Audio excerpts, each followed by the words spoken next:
September 30th, 2024. Kodiak bear destroys fishing boat, 2 crew members drown. The morning sun cast long shadows across the weathered dock at Kodiak Harbour as Aaron Mitchell secured the last of the salmon tackle to the deck of the Northern Promise, his 28-foot fishing vessel that had been his livelihood for the past 16 years. The September air carried the sharp scent of brine and diesel fuel, mixed with the lingering aroma of coffee from the harbour master's office, where fishermen gathered each dawn to check weather reports and share stories of the previous day's catch. Aaron's calloused hands moved with practiced efficiency as he checked each line, each hook, each piece of equipment that would determine whether this trip would pay for another month of mortgage payments on the small house he shared with his wife Martha and their twin daughters, Chloe and Emma, both 14 and already showing signs of inheriting their father's stubborn independence. At 44, Aaron Mitchell possessed the weathered appearance of a man who had spent more than half his life battling the unpredictable waters of the Gulf of Alaska. His face bore the permanent squint lines of someone who had stared into countless sunrises over choppy seas, and his greying beard showed streaks of premature white that Martha claimed made him look distinguished, but which Aaron knew came from the stress of fluctuating salmon prices and increasing competition from larger commercial operations. His younger brother Scott approached from the parking lot, carrying 2 large thermos bottles and a canvas bag filled with sandwiches that his girlfriend Rebecca had prepared the night before, along with enough coffee to keep them alert during the long hours they planned to spend on the water. Scott Mitchell, at 39, shared his brother's compact build and determined jawline, but his demeanor carried a lighter energy that often served to balance Aaron's more serious approach to their family fishing operation. Where Aaron methodically planned every aspect of their expeditions, Scott possessed an intuitive understanding of fish behavior and water patterns that had saved them from returning empty-handed on more than one occasion. He had joined Aaron's operation 7 years earlier after losing his job as a construction foreman when the housing market crashed, and their partnership had evolved into one of the most successful small-scale fishing operations working out of Kodiak Harbour. "Weather report looks good for the next 3 days," Scott announced as he stepped aboard the Northern Promise, his boots making familiar sounds against the fiberglass deck that both brothers knew as well as the floorboards of their childhood home.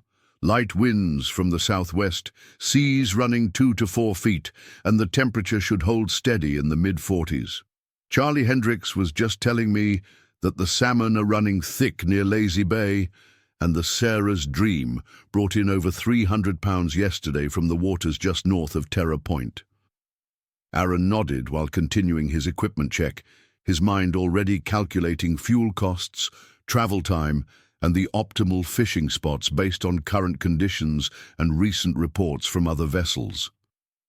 The brothers had fished these waters together long enough to communicate with minimal words, each understanding the other's thoughts and concerns through subtle gestures and shared experiences that dated back to their childhood, when their father, William Mitchell, had taken them on weekend fishing trips in a much smaller boat that barely qualified as seaworthy by current standards. "Martha packed extra food in case we decide to stay out another day," Aaron mentioned, securing a tackle box that contained hundreds of dollars worth of lures and hooks. "Rebecca's sandwiches look good, but you know how hungry we get when the fish are biting." The routine conversation masked both brothers' awareness that each fishing trip carried inherent risks, from sudden weather changes to mechanical failures, to the simple fact that they would be operating a relatively small vessel in waters where larger commercial ships and unpredictable wildlife presented constant challenges. The Northern Promise represented 15 years of Aaron's savings and careful maintenance, a vessel designed specifically for the challenging conditions found in Alaskan waters. Her diesel engine had been rebuilt twice, most recently just 6 months earlier, at a cost that had required Aaron to take out a second mortgage on his house. The boat featured a spacious aft deck for handling fish, a small but efficient cabin with basic navigation equipment, and storage compartments that could hold up to 500 pounds of salmon when packed with ice. Despite her age and the constant maintenance she required, the Northern Promise had never failed to bring the Mitchell brothers home safely, earning their complete trust through countless trips into waters where less reliable vessels had been lost to sudden storms or mechanical failures. As the harbour began to show more activity, other fishing vessels prepared for what promised to be an excellent day on the water. The Maria Elena, captained by Tony Rodriguez and crewed by his two sons, occupied the slip immediately adjacent to the Northern Promise. Tony had been fishing these waters for nearly 3 decades and served as an unofficial mentor to younger fishermen, often sharing crucial information about fish movements and weather patterns. His vessel, slightly larger than the Mitchell brothers' boat, featured more sophisticated navigation equipment and a larger engine, but Tony frequently acknowledged that Aaron and Scott's success came from their willingness to work harder and take calculated risks that other fishermen avoided. "You boys heading out to Lazy Bay?" Tony called from his deck, where he was supervising his sons as they loaded ice into the fish hold. "I'm thinking about trying the waters near Uyak Bay, but if you're working Lazy Bay, I might head further west to avoid crowding your operation."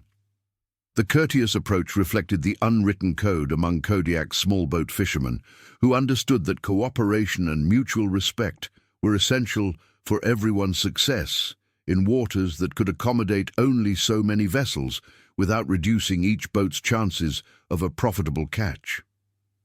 Aaron and Scott appreciated Tony's consideration, as they had developed specific techniques for fishing the waters around Lazy Bay that worked best when other vessels weren't operating in the immediate area.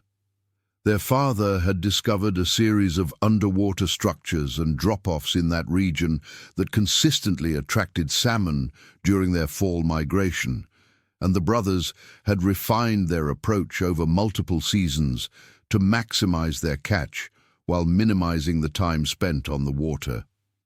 "We'll probably start near Terror Point and work our way north," Aaron replied, giving Tony enough information to plan his own route, while maintaining the secrecy that all successful fishermen preserved regarding their most productive fishing spots. "If conditions stay good, we might push further out toward the continental shelf, but we'll see how the fish are behaving once we get out there."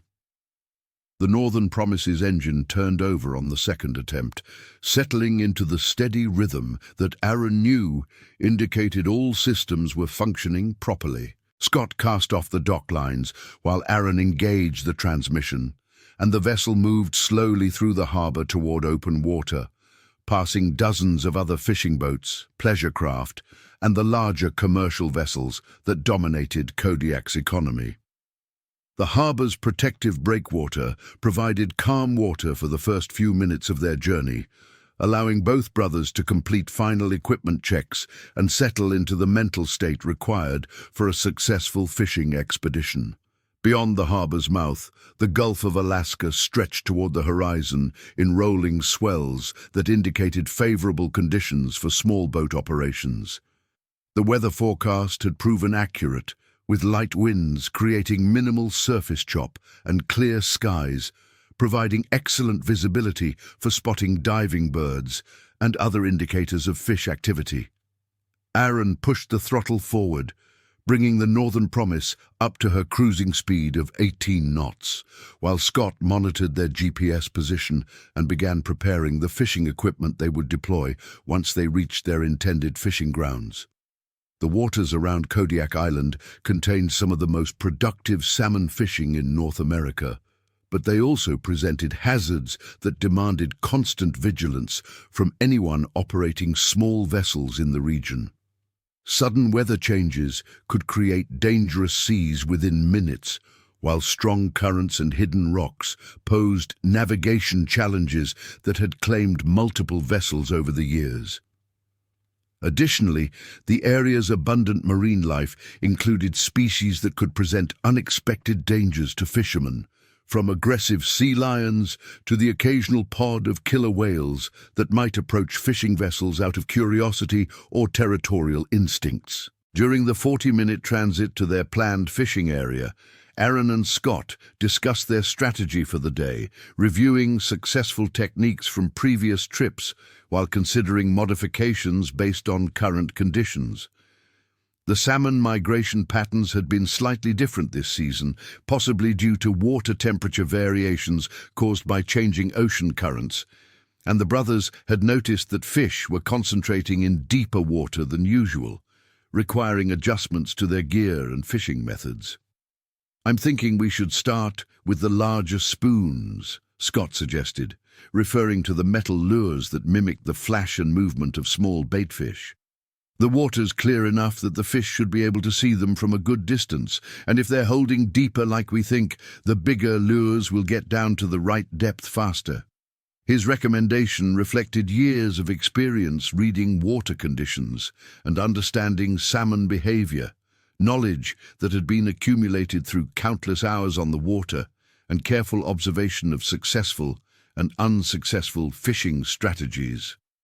Terror Point emerged from the morning haze as a dark mass of rock and vegetation that marked the entrance to Lazy Bay, one of the more sheltered fishing areas that the Mitchell brothers had been working successfully for the past 3 seasons. The point's distinctive profile, featuring a prominent cliff face that dropped almost vertically into deep water, served as a landmark that fishermen could identify from several miles away. According to local maritime charts, the water depth near Terror Point varied from 30 feet near shore to over 200 feet, just a quarter-mile offshore, creating the dramatic underwater topography that attracted salmon during their migration. Aaron throttled back as they approached their intended fishing area, allowing the Northern Promise to settle into the gentle swells while Scott prepared their fishing gear. The brothers had developed a systematic approach that maximized their efficiency, with Aaron handling boat positioning and engine management while Scott managed the fishing equipment and monitored their catch. Their coordination reflected years of working together in conditions that demanded split-second decisions and absolute trust between crew members. The first fishing location they selected lay approximately 1 mile northeast of Terror Point, where their depth finder indicated a sharp drop-off that typically held salmon during the morning hours. Aaron positioned the boat to take advantage of the current while maintaining their desired depth, using subtle throttle adjustments and steering corrections to keep the Northern Promise in the optimal position for their fishing technique. Scott deployed their first set of lines, each rigged with carefully selected lures, and waited to reach specific depths where salmon were most likely to be feeding.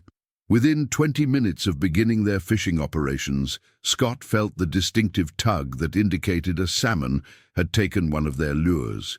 His years of experience allowed him to immediately assess the size and species of the fish based on the characteristics of its initial run, and his excitement was evident as he began the careful process of fighting and landing what appeared to be a large king salmon, one of the most valuable species in their target mix. "This feels like a good one," Scott announced as he adjusted the drag on his reel to prevent the fish from breaking the line while maintaining enough pressure to eventually tire it out. "Probably a king in the 20 to 30-pound range, based on how it's fighting." The fish's powerful runs and deep dives confirmed Scott's assessment, and Aaron maneuvered the boat to help his brother maintain control while avoiding obstacles that might allow the salmon to escape. The battle lasted nearly 15 minutes, with the salmon making several long runs toward deeper water before finally submitting to the steady pressure of Scott's technique. When he finally brought the fish alongside the boat, both brothers could see that it was indeed a premium king salmon, probably weighing close to 25 pounds and representing a significant portion of the day's potential income. Aaron used a long-handled net to lift the fish aboard, where it joined the ice in their fish hold, the first of what they hoped would be many similar catches. "That's a good start," Aaron observed, checking his watch and noting that successful fishing often continued for several hours once they located productive water. "If they're feeding this actively, we should be able to put together a decent load before the afternoon." His optimism reflected not just the successful catch, but also the favorable conditions and the fish behavior patterns they were observing, all of which suggested that this trip would meet or exceed their financial expectations. Over the next 3 hours, the Mitchell brothers landed 18 salmon, including 6 kings, that would command premium prices at the Kodiak processing plant where they sold their catch. Their success attracted the attention of other fishermen, and by late morning, 4 other boats were working the same general area, though all maintained respectful distances that allowed each vessel to fish effectively without interfering with the other's operations. The camaraderie among Kodiak's fishing fleet was evident in the informal communication that took place between vessels, with captains sharing general information about fish activity while preserving the specific details of their most successful techniques. Aaron monitored the marine radio frequencies used by local fishermen, listening to reports from other areas that might influence their decision about where to fish next, while Scott continued to adjust their gear and technique based on the behavior of the salmon they were encountering. By noon, with the sun reaching its highest point and the temperature climbing into the upper 40s, both brothers were feeling optimistic about their trip's success. The Northern Promises fish hold contained nearly 200 pounds of salmon, representing gross income of approximately $1,500 before expenses, and the fish continued to bite steadily, suggesting that even better results were possible if conditions remained favorable. "I'm thinking we should move north toward Uyak Bay," Scott suggested during a brief lull in the fishing action. "The tide's going to change in about an hour, and you know how the fish sometimes follow the current shifts to new feeding areas." His suggestion reflected the complex relationship between tidal movements, fish behavior, and fishing success that all experienced salmon fishermen understood but could never completely predict or control. Aaron agreed with his brother's assessment, and they began the process of retrieving their fishing gear and preparing to move to a new location.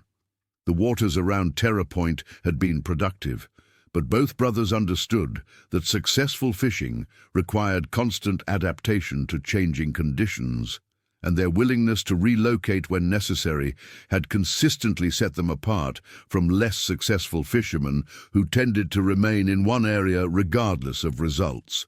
The transit to their new fishing location took approximately 20 minutes, during which Aaron and Scott discussed their strategy for the afternoon fishing session. The waters near Uyak Bay featured different bottom structure and current patterns that would require adjustments to their gear and technique, but both brothers had fished this area successfully in the past and felt confident about their ability to continue their morning's success. Uyak Bay's entrance was marked by a series of small islands and exposed rocks that created complex water flows and eddies where salmon often congregated to feed on smaller fish and marine invertebrates. The area required careful navigation due to the numerous shallow areas and hidden rocks, but the fishing opportunities were exceptional for fishermen who possessed the local knowledge necessary to operate safely in the confined waters. As they approached their intended fishing spot, Scott noticed unusual activity near the shoreline of one of the bay's smaller islands. Large splashes and what appeared to be significant disturbance in the water suggested the presence of marine mammals, possibly sea lions or seals, though the distance made positive identification difficult. Aaron adjusted their course slightly to maintain a safe distance from whatever was causing the commotion, while both brothers continued to monitor the situation to ensure it didn't develop into a hazard for their fishing operations. "Looks like something big is working the shallow water near that island," Scott observed, using binoculars to get a better view of the activity. "Could be sea lions feeding on salmon, or maybe a small pod of whales passing through. Either way, we should stay clear and see what develops before we set up our fishing operation. His cautious approach reflected the wisdom that both brothers had learned from their father and other experienced fishermen, who understood that Alaska's waters contained powerful and unpredictable wildlife that demanded respect and careful observation. The disturbance near the island continued for several minutes before gradually subsiding, leaving the water calm except for the normal swells and current patterns. Aaron decided to begin fishing operations about a half-mile from the island, far enough to avoid any potential wildlife conflicts, while close enough to take advantage of the productive water that both brothers knew existed in this area. Their afternoon fishing started even more successfully than the morning session, with salmon striking their lures almost immediately after the gear reached the target depth. The fish appeared to be more aggressive than those they had caught earlier in the day, possibly due to feeding patterns influenced by the tidal change or the presence of abundant baitfish in the area. Scott landed 3 salmon in the first 30 minutes, including 2 large kings that would significantly improve their day's financial results. "These fish are really active," Aaron noted as he watched Scott fight another salmon. "If this keeps up, we might have our best day of the season." The comment reflected not just his pleasure at their success, but also his awareness that exceptional fishing days were rare and should be maximized when conditions aligned properly. As the afternoon progressed, both brothers settled into the rhythm that characterized their most successful fishing trips, with Aaron managing boat position and navigation while Scott handled the majority of the fishing operations. Their system allowed them to maintain their gear in the most productive water while minimizing the time spent on non-fishing activities, maximizing their efficiency during the limited hours when salmon were most likely to bite. By 3 o'clock, the Northern Promises fish hold contained over 300 pounds of salmon, representing one of their most successful single-day catches of the season. The financial implications were significant, as their gross income for the day would exceed $2,500, covering their operating expenses for the trip, while providing substantial profit that would help with family expenses and boat maintenance costs. The afternoon sun was beginning its descent toward the western horizon when Scott noticed something that immediately captured his attention. Near the same island where they had observed unusual water activity earlier in the day, a massive brown shape was moving along the shoreline, too large to be a seal or sea lion, and moving in a manner that suggested a land animal rather than a marine mammal. "Aaron, take a look at this," Scott said quietly, handing his brother the binoculars while pointing toward the island. "There's something on the beach that I think you need to see." The cautious tone of his voice indicated that he had identified something potentially significant, though the distance made detailed observation difficult, even with optical assistance. Aaron focused the binoculars on the area Scott had indicated, and after several seconds of scanning, he located the source of his brother's concern. Moving along the rocky shoreline of the island was an enormous brown bear, larger than any bear either brother had ever observed in the wild. Even at a distance of approximately half a mile, the animal's massive size was unmistakable, and its behavior suggested that it was actively hunting or feeding rather than simply traveling through the area. "That's a big bear," Aaron stated, with the understated delivery that both brothers used when discussing potentially dangerous situations. "Probably a boar based on the size and the way it's moving. Must weigh 1,200 pounds or more." His assessment reflected years of experience observing wildlife in Alaskan waters, where encounters with large brown bears were not uncommon, but always demanded careful attention and respect for the animal's power and unpredictability. Kodiak brown bears represented the largest subspecies of brown bears in North America, with mature males often exceeding 10 feet in length and weighing over 1,500 pounds. The island's isolation had created ideal conditions for the bears to reach exceptional sizes, as abundant salmon runs and limited human interference allowed them to develop into truly massive animals. The bears were known to be excellent swimmers, capable of traveling significant distances between islands, and their fishing abilities rivaled those of the most skilled human fishermen. The bear they were observing appeared to be focusing its attention on the water's edge, probably hunting for salmon in the shallow areas where the fish were vulnerable during their spawning activities. This behavior was completely natural and presented no immediate threat to the Mitchell brothers, as long as they maintained a respectful distance and avoided actions that might attract the bear's attention or interfere with its feeding activities. "We should probably move a little further from the island," Scott suggested, though his tone indicated curiosity rather than fear. "That bear looks like it's serious about fishing, and we don't want to get between it and whatever it's trying to catch." The recommendation reflected standard protocol for commercial fishermen operating in areas where large wildlife might be present, emphasizing avoidance and respect rather than confrontation or unnecessary risks. Aaron agreed with his brother's assessment and began the process of retrieving their fishing gear so they could relocate to a more distant fishing spot. However, as Scott worked to bring in their lines, both brothers continued to observe the bear's activities, fascinated by the rare opportunity to watch one of Alaska's apex predators in its natural environment. The bear's fishing technique was impressive, demonstrating patience and skill that explained how these animals had evolved to become such successful salmon predators.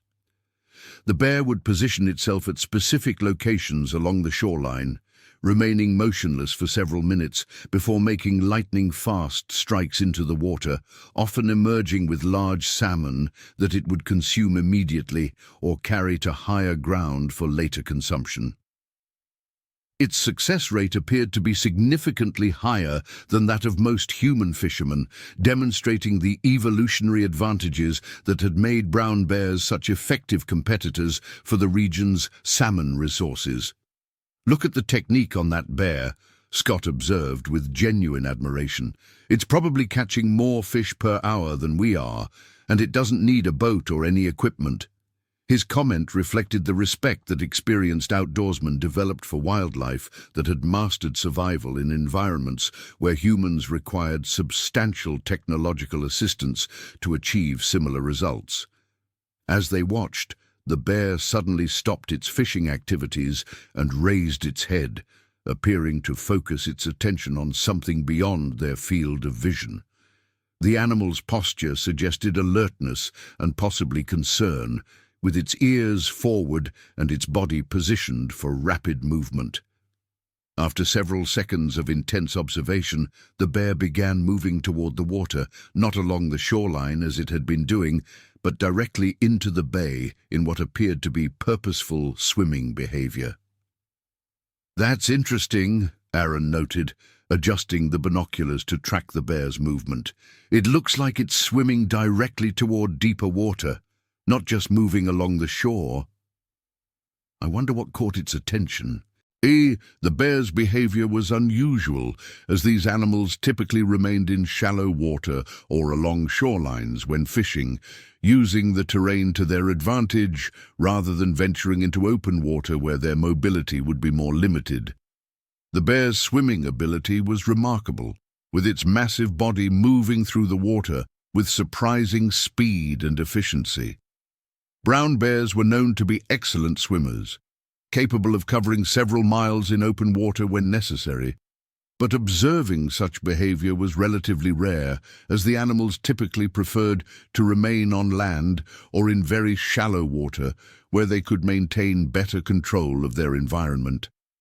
As the bear continued swimming toward deeper water, both brothers realized that its trajectory was roughly in their direction, though still several hundred yards away.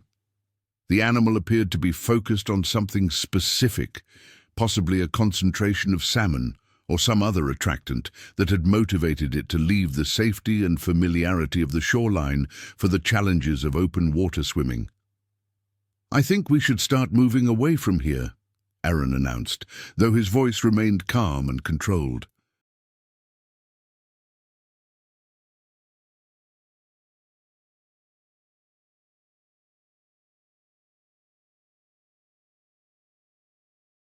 "That bear is swimming in our general direction, and while it's probably not interested in us, there's no point in taking unnecessary chances." His decision reflected the conservative approach that had kept both brothers safe during years of fishing in waters where unpredictable wildlife encounters were always possible. Scott quickly retrieved the remaining fishing lines while Aaron started the engine and began maneuvering the Northern Promise away from their current position. Both brothers continued to monitor the bear's progress, noting that it was indeed swimming in their direction, though whether this represented intentional pursuit or coincidental navigation toward the same area remained unclear. The bear's swimming speed was impressive, and as it drew closer, both brothers could better appreciate the animal's enormous size. Even in the water, where perspective could be deceiving, the bear's massive head and powerful shoulders indicated an animal of exceptional proportions, probably weighing significantly more than Aaron's initial estimate of 1,200 pounds. "That bear is definitely coming this way," Scott observed, his voice carrying the first hint of concern they had expressed since spotting the animal. "It's moving pretty fast for something that big, and it seems to know exactly where it wants to go." The bear's purposeful swimming behavior suggested that it had identified something specific that had attracted its attention, though what that might be remained unclear to the brothers. Aaron increased the Northern Promise's speed, creating more distance between their vessel and the approaching bear, while maintaining visual contact with the animal to monitor its behavior and intentions. Standard protocol for wildlife encounters emphasized avoidance and de-escalation, but also required continued observation to ensure that potentially dangerous situations didn't develop unexpectedly. The bear continued its approach, now close enough that both brothers could see details of its massive head and the powerful strokes it was using to propel itself through the water. Its eyes appeared to be fixed on their vessel, suggesting that the Northern Promise had indeed become the focus of the bear's attention, though the reasons for this interest remained unknown. "I think it's attracted to our fish," Scott suggested, referring to the over 300 pounds of salmon they had loaded in their fish hold. "Bears have incredible noses, and if the wind is carrying our scent in the right direction, it might be able to smell our catch from quite a distance." His theory made biological sense, as brown bears possessed olfactory capabilities that were hundreds of times more sensitive than those of humans, allowing them to detect food sources from remarkable distances. The possibility that their successful fishing had attracted the bear's attention created a complex situation that neither brother had experienced before. While brown bears were known to occasionally interact with fishing vessels, usually by approaching boats that were actively fishing or cleaning their catch, the idea of a bear swimming significant distances in open water to investigate a boat was highly unusual and potentially dangerous. "If it is attracted to our fish, we need to decide what to do about it," Aaron stated, his voice reflecting the seriousness of their situation. "We can't outrun a swimming bear indefinitely, and if it's determined to investigate our boat, we might need to consider our options." The Northern Promise's speed advantage would eventually be negated if the bear was persistent, as the animal could continue swimming much longer than their fuel supply would allow them to maintain high speed. Both brothers understood that their situation was rapidly evolving from an interesting wildlife observation into a potentially serious encounter that could threaten their safety and their valuable catch. The bear showed no signs of losing interest or changing direction, and its swimming speed suggested that it would reach their vicinity within a matter of minutes if they didn't take more decisive, evasive action.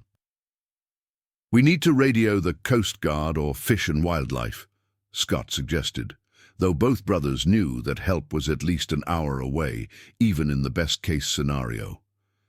At minimum, we should let someone know our position and what we're dealing with, in case this situation gets complicated.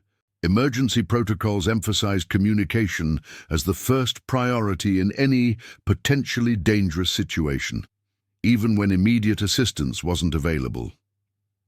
Aaron grabbed the marine radio microphone while maintaining his focus on boat handling and bear observation. "Coast Guard Kodiak, Coast Guard Kodiak, this is the fishing vessel Northern Promise, over."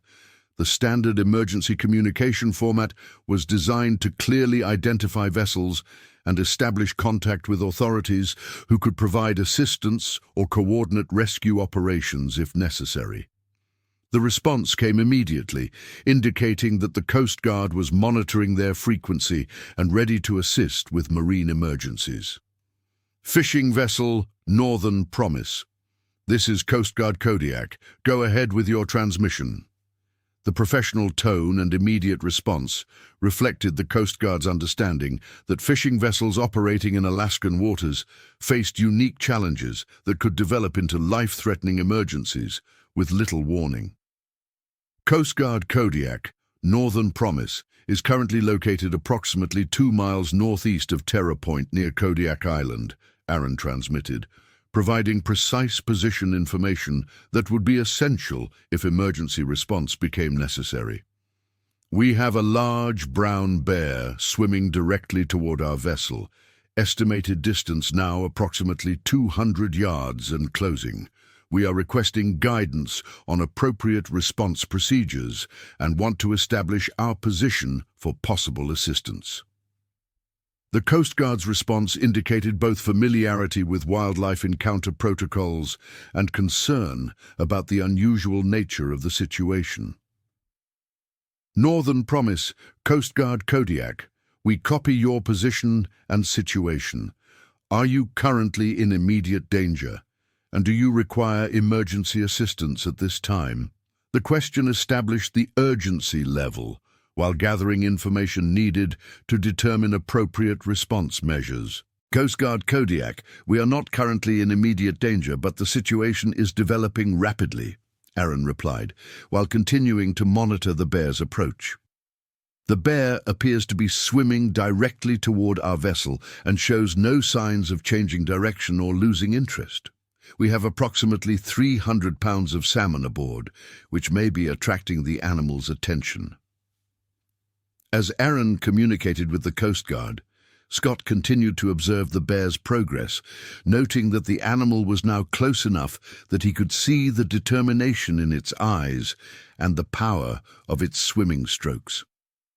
The bear's massive size became more apparent as it approached, and Scott estimated that the animal probably weighed closer to 1,500 pounds, making it one of the largest brown bears either brother had ever encountered.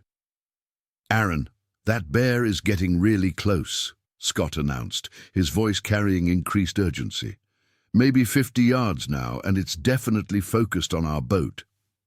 I can see its ears forward and its eyes locked on us." The bear's body language suggested intense interest rather than aggression, but both brothers understood that the distinction could be meaningless if the animal decided to attempt boarding their vessel. The Coast Guard responded with specific guidance based on their protocols for wildlife encounters. Northern Promise, maintain your current distance from the bear if possible, but do not take actions that might provoke or threaten the animal. Brown bears are excellent swimmers and climbers, so maintaining distance is your best protection. We are dispatching a cutter from Kodiak Harbor, but arrival time will be approximately 90 minutes.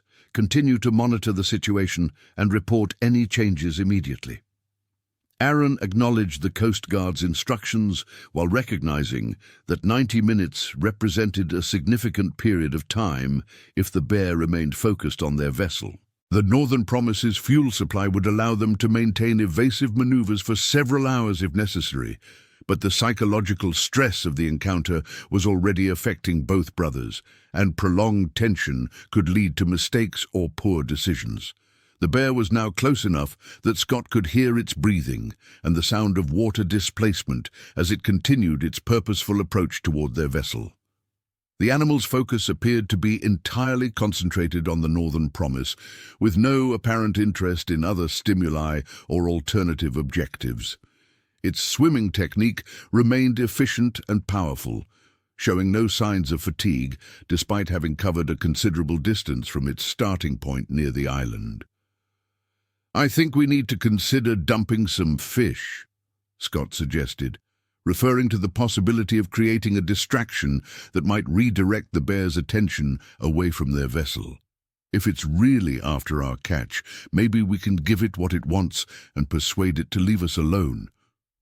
The strategy had merit from a wildlife management perspective, but both brothers understood that releasing their valuable catch would represent a significant financial loss and might not guarantee that the bear would lose interest in their boat. Aaron continued to maneuver the Northern Promise at slow speed, maintaining distance from the bear while avoiding actions that might be interpreted as threatening or aggressive. The boat's engine noise seemed to have no effect on the bear's behavior, suggesting that the animal was either accustomed to mechanical sounds or sufficiently motivated that such distractions were irrelevant to its objectives. The bear was now within 30 yards of their vessel, close enough that both brothers could see the individual details of its massive head and the intelligence in its small, dark eyes. The animal's size was truly impressive, with a skull that appeared to be nearly 2 feet wide and shoulders that rose well above the waterline even as it swam. Its brown fur was darker than typical for Kodiak bears, possibly indicating an older animal that had achieved exceptional size through years of successful feeding and survival. "This bear is absolutely huge," Aaron observed, his voice reflecting both awe and concern. "I've never seen anything like it, even in the wildlife documentaries. It has to weigh over 1,500 pounds, maybe closer to 1,800. The animal represented the absolute maximum size that brown bears could achieve, a genetic and environmental success story that had produced one of the most formidable predators in North America. As the bear drew closer, Scott noticed something that added a new dimension to their situation. The animal appeared to be making vocalizations, low-frequency sounds that were barely audible over the boat's engine noise, but seemed to represent some form of communication or expression of intent. Brown bears used various vocalizations to communicate with each other and to express emotional states, but interpreting these sounds required expertise that neither brother possessed. "It's making some kind of noise," Scott reported, straining to better hear the bear's vocalizations. "Sounds like deep grunting or maybe huffing. I'm not sure if that's good or bad." Bear behavior interpretation was complex even for wildlife experts, as the animal's communication methods and emotional expressions could vary significantly based on individual personality, circumstances, and environmental factors. The bear's vocalizations continued as it approached within 20 yards of the Northern Promise, now close enough that both brothers could see the water dripping from its massive head and the powerful muscles that propelled its enormous body through the swells. The animal's eyes remained fixed on their vessel, showing no signs of distraction or loss of interest, despite their continued efforts to maintain distance. Aaron made a decision that reflected both his concern for their safety and his practical understanding of their situation. "I'm going to try backing down slowly," he announced, referring to the technique of reversing the boat's direction to increase distance from the approaching bear. "If we can get some more space between us and that bear, maybe it will lose interest or find something else to focus on." The maneuver required careful coordination, as backing a boat in swells while maintaining visual contact with a swimming bear presented multiple challenges for both navigation and safety. Aaron engaged reverse thrust, while Scott continued to monitor the bear's response, watching for any changes in behavior that might indicate increased aggression or altered intentions. Initially, the bear appeared to slow its approach as the distance between them increased, raising both brothers' hopes that the animal might be losing interest in their vessel. However, after a brief pause, the bear resumed swimming toward them with renewed determination, apparently unwilling to abandon whatever objective had motivated its original approach. "It's still coming," Scott reported, though his tone suggested more resignation than panic. "Slower than before, but definitely still focused on us. I think we need to face the fact that this bear is not going to give up easily." His assessment reflected the reality that they were dealing with an exceptionally large and determined animal that had already invested significant energy in reaching their vicinity and seemed unlikely to abandon its objective without achieving some form of satisfaction. The bear's persistence suggested that it had identified something about their vessel or their activities that represented significant value, whether that was the scent of their salmon catch, curiosity about their boat, or some other factor that neither brother could identify. Whatever the motivation, the animal's behavior indicated that simply maintaining distance was not likely to resolve their situation. As the bear approached within 15 yards of the Northern Promise, both brothers could see details that emphasized the animal's incredible size and power.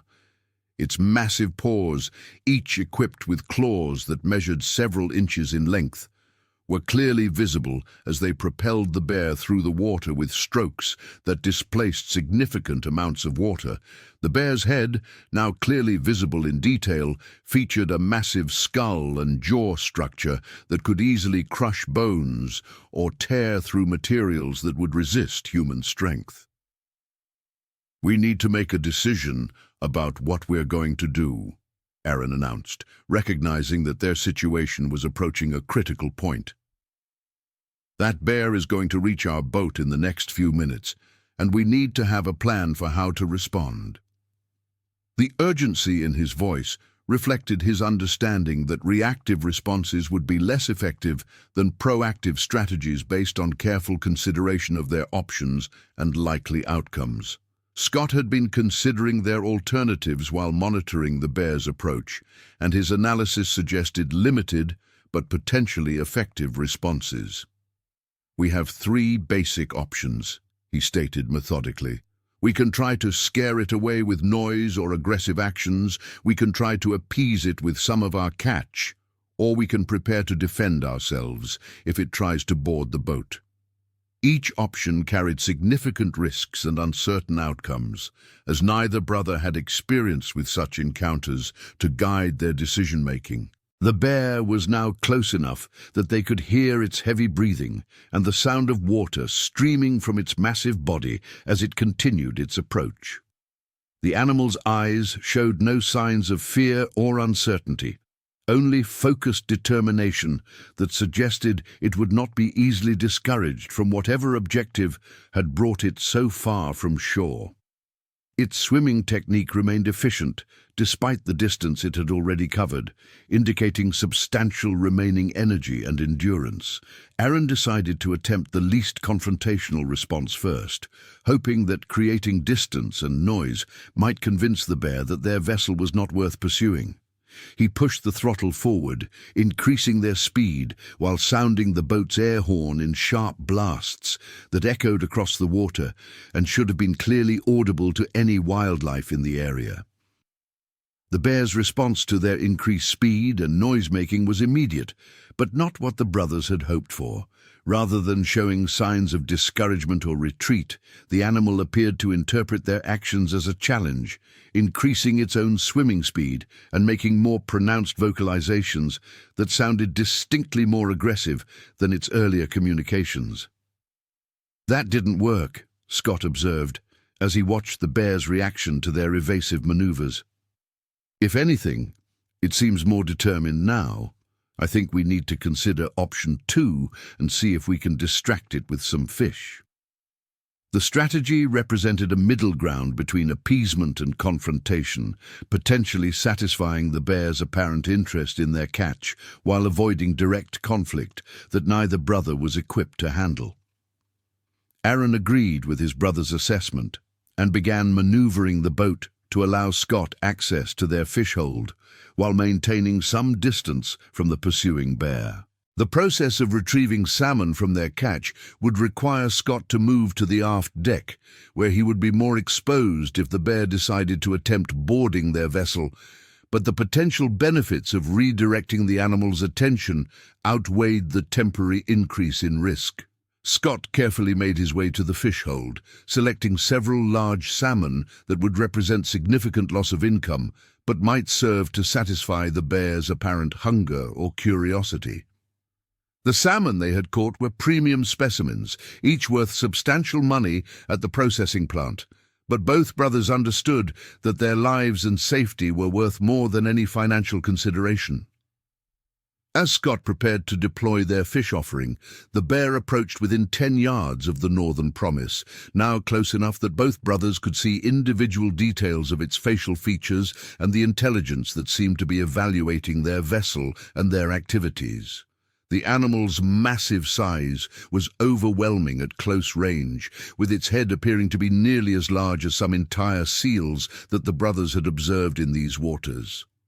"Here goes nothing," Scott announced, as he lifted a 20-pound king salmon and prepared to throw it into the water at a location that would hopefully attract the bear's attention away from their boat.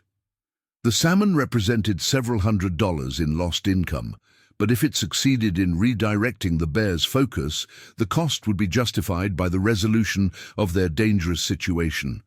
The salmon entered the water with a significant splash approximately 20 feet from their vessel, and the bear's reaction was immediate and dramatic. The animal's head turned sharply toward the sound, and its swimming direction changed instantly as it oriented on the location where the fish had entered the water. For several seconds, both brothers felt optimistic that their strategy was working as intended. However, their optimism was short-lived. After briefly investigating the salmon, the bear quickly consumed the fish and immediately resumed its approach toward the Northern Promise, apparently viewing the offering as an appetizer rather than a complete meal. If anything, the successful feeding appeared to confirm the bear's belief that their vessel represented a source of food worth pursuing. "That just made it hungrier," Aaron observed with grim humor, as he watched the bear resume its pursuit with what appeared to be increased enthusiasm. "I think we just confirmed that we have exactly what it wants, and now it knows we're willing to share." The bear's behavior suggested that it had interpreted their offering as an invitation rather than a deterrent, creating a more complicated situation than they had intended. The bear was now within 5 yards of the Northern Promise, close enough that both brothers could smell the animal's wet fur and hear the details of its breathing and vocalizations. The creature's massive size was overwhelming at close range, with its shoulders rising well above the waterline and its head appearing large enough to accommodate a human skull between its jaws. Scott made a rapid decision based on his assessment of their deteriorating situation. "I'm going to try throwing several fish at once," he announced, while quickly selecting additional salmon from their catch. "Maybe if we give it enough food, it will be satisfied and leave us alone." The strategy represented an escalation of their appeasement approach, though both brothers understood that they couldn't afford to lose their entire catch without serious financial consequences. As Scott prepared to deploy multiple salmon, the bear made a move that changed the nature of their encounter completely. Instead of remaining in the water to wait for additional food offerings, the animal began positioning itself alongside the Northern Promise's stern, where the boat's lower freeboard would make boarding possible for an animal of its size and climbing ability. "It's trying to get on the boat!" Aaron shouted, his voice carrying genuine alarm for the first time since they had begun observing the bear. The animal's massive front paws were now touching the boat's stern platform, and it appeared to be testing its ability to pull its enormous body aboard their vessel. The structural implications were serious, as the Northern Promise had never been designed to support the weight of a 1,500-pound animal concentrated on its stern platform. Scott immediately threw all the salmon he had been holding into the water, hoping that the concentrated food offering would convince the bear to abandon its apparent intention to board their boat. The multiple fish created significant splashing and scent distribution that should have been attractive to any hungry bear, but their massive visitor appeared to have lost interest in indirect feeding now that it had identified their vessel as the source of the salmon. The bear's front paws gained purchase on the Northern Promise's stern platform, and both brothers could feel the boat's trim change as the animal's weight began to affect their vessel's stability and handling characteristics. The fiberglass structure creaked ominously under the unexpected load, and Aaron realized that their boat might not be capable of supporting the bear's full weight without sustaining structural damage that could compromise their safety. "We need to get it off the boat before it breaks something critical," Aaron announced, while attempting to maneuver in a way that might discourage the bear's boarding attempt. However, his options were limited by the need to avoid actions that might provoke the animal into more aggressive behavior or cause it to panic while partially aboard their vessel. The bear's climbing technique was impressive, demonstrating the remarkable athleticism that allowed these massive animals to navigate difficult terrain and access food sources that would be impossible for less capable predators. Its powerful shoulders and arms pulled its enormous body upward while its rear legs provided additional thrust from the water, creating a coordinated effort that was steadily succeeding despite the challenges presented by the boat's motion and the bear's own substantial weight. Scott grabbed a boat hook, a long-handled tool typically used for retrieving items from the water or pushing away from docks, and began attempting to discourage the bear's boarding attempt through gentle but persistent pressure against its massive shoulders. His approach was designed to communicate unwillingness to share their vessel without creating the kind of direct threat that might provoke a violent response from an animal capable of killing either brother with a single swipe of its powerful paws. "Easy, big guy," Scott said in as calm a voice as he could manage while using the boat hook to maintain pressure against the bear's advancement. "There's no room on this boat for both of us, and you really don't want to be here anyway." His attempt at communication reflected the desperate hope that the bear might respond to human voice patterns or body language, though brown bears typically viewed humans as either threats or irrelevant factors in their environment. The bear's response to Scott's intervention was to increase its efforts to board the vessel, apparently interpreting the resistance as a challenge to be overcome rather than a message to seek food elsewhere. The animal's massive claws found purchase on the boat's fiberglass surfaces, creating gouges and scratches that would require expensive repairs while providing the grip needed for continued climbing. Aaron made a critical decision based on his assessment that the bear's boarding attempt was likely to succeed regardless of their resistance efforts. "I'm calling a mayday," he announced while reaching for the marine radio microphone. The decision represented an acknowledgement that their situation had escalated beyond their ability to handle independently and required immediate emergency response, even though help was still more than an hour away. "Mayday, mayday, mayday, this is the fishing vessel. Northern Promise," Aaron transmitted using the international distress call format that would alert all vessels and shore stations to their emergency situation. "We are located approximately 2 miles northeast of Terror Point near Kodiak Island, and we have a massive brown bear attempting to board our vessel. We require immediate assistance." The Coast Guard's response was immediate and professional, reflecting their training for marine emergencies of all types. "Northern Promise, Coast Guard Kodiak, we copy your Mayday call. Are there any injuries at this time? And what is your current status with the bear?" The questions were designed to establish the severity of their situation while gathering information needed to coordinate appropriate response measures. "Coast Guard Kodiak, no injuries at this time, but the bear is actively trying to climb aboard our boat," Aaron replied while watching Scott's continued efforts to discourage the animal's advancement. "The bear weighs approximately 1,500 pounds and appears to be attracted to our salmon catch. Our vessel may not be able to support its weight without structural damage. As Aaron communicated with the Coast Guard, the Bear achieved a significant milestone in its boarding attempt, successfully getting its front legs and shoulders onto the Northern Promise's stern platform, while continuing to work its massive hindquarters out of the water. The boat's stern dropped noticeably under the concentrated weight, and both brothers could hear concerning sounds from the fiberglass structure as it stressed under loads it had never been designed to handle.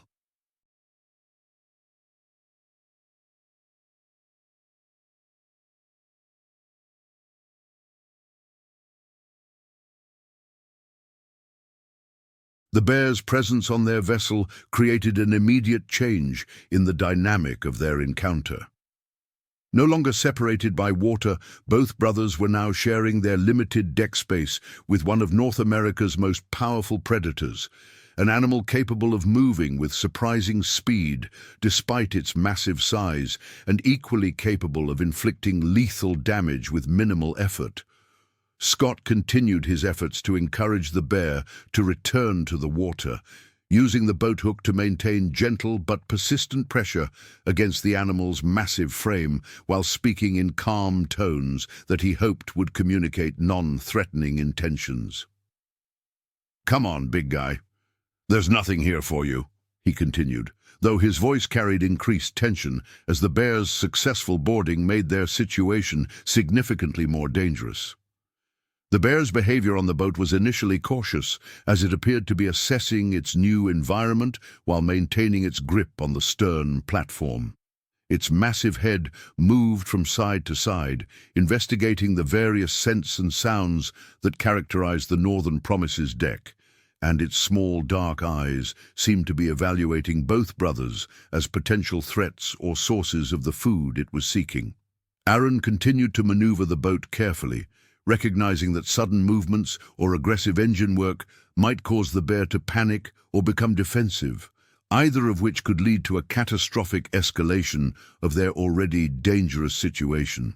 The vessel's handling characteristics had changed significantly, with the Bear's weight concentrated on the stern, requiring constant adjustments to maintain control and stability. The Coast Guard provided updated information about their response efforts. "Northern Promise, Coast Guard Kodiak, we have a fast response cutter en route to your position. Estimated arrival time now 60 minutes. We also have a helicopter preparing to launch. Estimated arrival time 35 minutes. Continue to avoid direct confrontation with the Bear if possible." Aaron acknowledged the Coast Guard's transmission while recognizing that 35 minutes represented a significant period of time when sharing a small boat with a massive brown bear. The Northern Promise's deck space was limited even for 2 people, and the addition of a 1,500-pound animal created crowding that would make any necessary movements extremely dangerous for both brothers. The Bear completed its boarding by successfully getting its rear legs onto the boat, a process that required remarkable athleticism and further demonstrated the animal's determination to access whatever had attracted its attention to their vessel. With its full weight now aboard the Northern Promise, the boat's trim changed dramatically, and both brothers could feel the increased instability that resulted from having such a massive concentration of weight in an area where it would have maximum effect on the vessel's handling. Scott's position near the stern became untenable as the Bear occupied the same area, forcing him to retreat toward the boat's cabin while maintaining his defensive posture with the boat hook. The Bear's massive size became even more apparent now that it was fully aboard, with its shoulder height reaching nearly 4 feet even in a crouched position, and its head appearing capable of reaching any part of the boat's deck. "This bear is absolutely enormous," Scott observed, his voice carrying awe despite the dangerous circumstances. "I don't think I've ever seen anything this big in real life. It has to be one of the largest brown bears ever recorded." The animal's exceptional size reflected the ideal conditions that Kodiak Island provided for bear development, with abundant food sources and limited environmental stresses, allowing some individuals to reach truly exceptional proportions. The bear's behavior on the boat continued to focus on investigation rather than aggression, as it appeared to be using its remarkable sense of smell to locate the source of the salmon scent that had attracted its attention. Its massive head moved systematically around the deck area, and both brothers realized that it would inevitably discover their fish hold, where over 200 pounds of fresh salmon would represent an irresistible treasure to any hungry bear. Aaron made another attempt to discourage the bear's continued presence on their vessel by using the boat's air horn, producing sharp blasts that should have been startling to any animal. However, the bear's reaction was minimal, suggesting either that it was sufficiently motivated to ignore such distractions or that its experience with human activities had reduced its sensitivity to mechanical sounds. The bear's investigation led it toward the central area of the boat where the fish hold was located, and both brothers realized that discovery was inevitable. The animal's behavior remained focused and purposeful rather than random, indicating that it possessed sufficient intelligence to systematically search for the source of the scents it was detecting.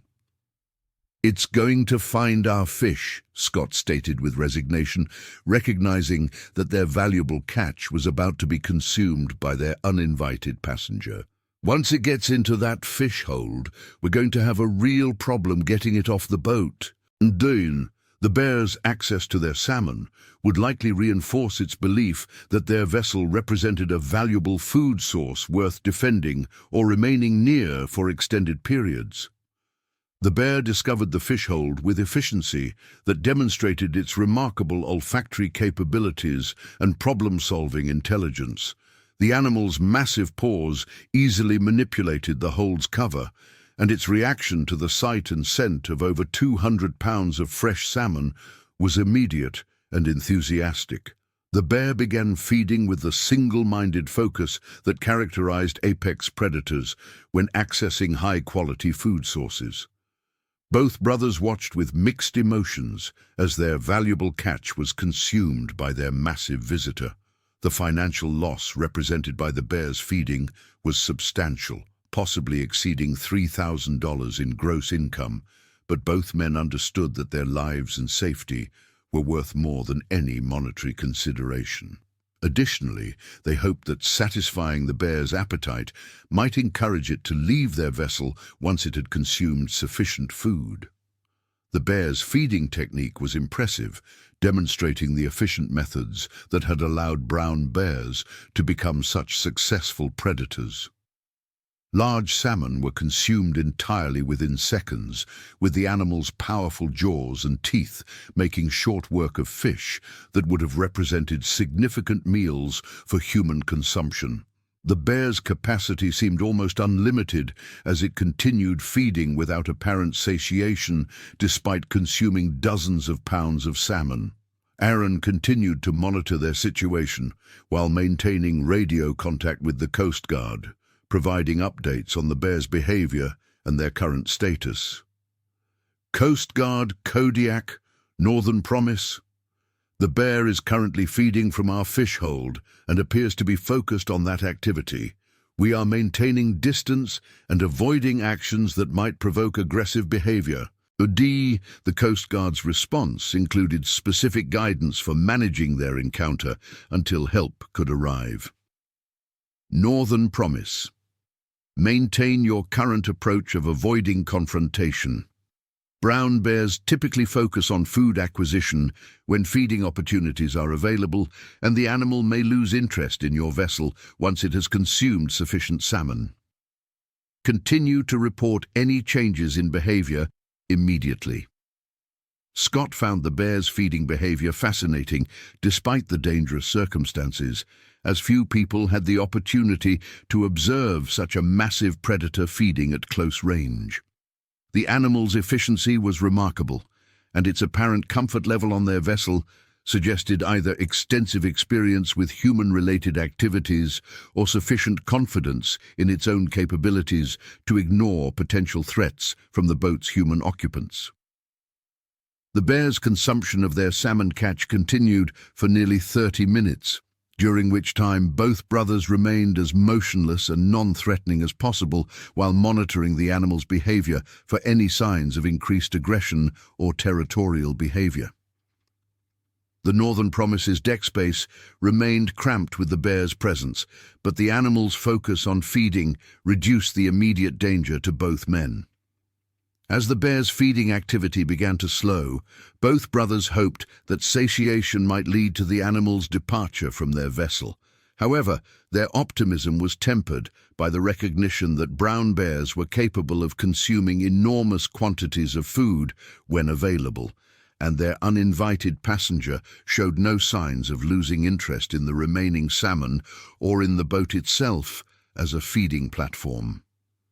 The sound of an approaching helicopter became audible over the boat's engine noise and the bear's feeding activities, indicating that Coast Guard assistance was finally arriving.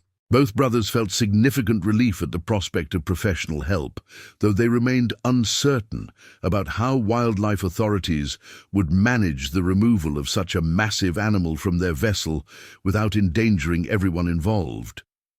The bear's reaction to the helicopter's approach was immediate and concerning. The animal raised its massive head from the fish hold, and its body language suggested alertness and possible alarm at the unfamiliar sound. Both brothers realized that the arrival of help might actually complicate their situation if the bear interpreted the helicopter as a threat and became defensive while aboard their vessel. "The helicopter is making it nervous," Scott observed, noting the bear's changed posture and increased vocalizations. "I don't think it likes the noise and activity." The bear's stress response was understandable, as the animal had likely never encountered helicopter sounds while in such a confined and vulnerable position, and its natural instincts would be to either flee or defend itself against potential threats. Aaron attempted to communicate the changed situation to the arriving Coast Guard personnel. "Coast Guard helicopter, Northern Promise, be advised that the bear is showing signs of agitation in response to your approach. It appears to be stressed by the helicopter noise and may become defensive." His warning was intended to help the rescue personnel develop an appropriate strategy for managing the encounter without triggering aggressive behavior from their massive passenger. The Coast Guard helicopter's response indicated their awareness of the complexity involved in wildlife encounters. "Northern Promise, Coast Guard Rescue, we copy your situation report. We are maintaining distance while we assess the situation and coordinate with fish and wildlife personnel who are experienced in brown bear management. Stand by for further instructions." The bear's agitation continued to increase as the helicopter maintained its position overhead, and both brothers could see signs of stress and defensive behavior that had not been present during the animal's feeding activities. The bear's vocalizations became more frequent and seemed to carry aggressive overtones, while its body posture suggested preparation for either flight or fight responses. "This is getting worse instead of better," Aaron observed as he watched the bear's increasingly agitated behavior. "That helicopter is definitely making it feel threatened, and we're the ones who are going to suffer if it decides to become aggressive." The bear's position on their vessel meant that any defensive or aggressive actions would likely involve the brothers, either as targets or as collateral casualties in the animal's attempt to escape or defend itself. Scott maintained his position near the boat's cabin, holding the boat hook in a defensive position while avoiding any movements or actions that might be interpreted as threatening by the increasingly stressed bear. The animal's massive size and obvious power made any physical confrontation unthinkable, leaving both brothers dependent on the bear's own restraint and the arrival of professional assistance that could manage the situation safely. The Coast Guard helicopter crew apparently recognized the complications their presence was creating, as they increased their altitude and distance from the Northern Promise in an apparent attempt to reduce the bear's stress level. The modification in their approach was intended to allow fish and wildlife personnel time to develop a strategy for safely removing the animal from the vessel without triggering aggressive behavior that could endanger the brothers. As the helicopter moved to a less threatening position, the bear's agitation began to decrease, though it remained alert and occasionally looked upward toward the aircraft. The animal's behavior suggested intelligence sufficient to recognize potential threats and to modify its own actions based on changing circumstances, characteristics that made brown bears such successful and adaptable predators. However, the bear's temporary calming was interrupted by a new development that neither the brothers nor the Coast Guard personnel had anticipated. The animal began investigating other areas of the boat beyond the fish hold, apparently having consumed all easily accessible salmon, and now seeking additional food sources, or simply exploring its new environment with the thoroughness that characterized intelligent predators.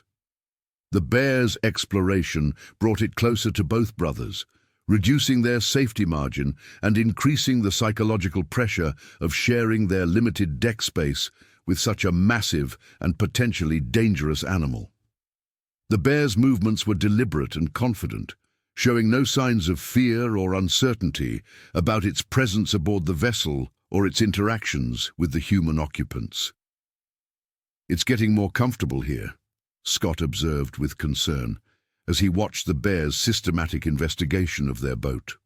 "I think it's starting to view this as its territory rather than just a feeding opportunity."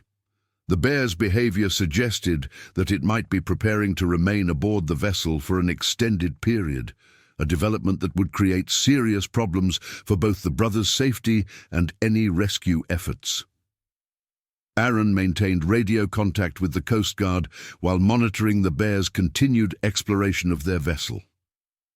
"Coast Guard rescue. Northern Promise. The bear has finished feeding and is now investigating other areas of the boat. It appears to be becoming territorial and may be settling in for an extended stay." The Coast Guard's response indicated ongoing coordination with wildlife management specialists who possess the expertise needed to handle such unusual encounters. "Northern Promise. We are in contact with fish and wildlife personnel who have experience with brown bear behavior. They are developing a strategy for safely encouraging the bear to leave your vessel voluntarily, rather than attempting forced removal that could endanger everyone involved." The bear's exploration led it toward the boat's cabin area, where both brothers had been hoping to maintain some separation from their massive passenger. The animal's investigation was thorough and systematic, suggesting intelligence and problem-solving capabilities that made it a more formidable challenge than either brother had initially realized.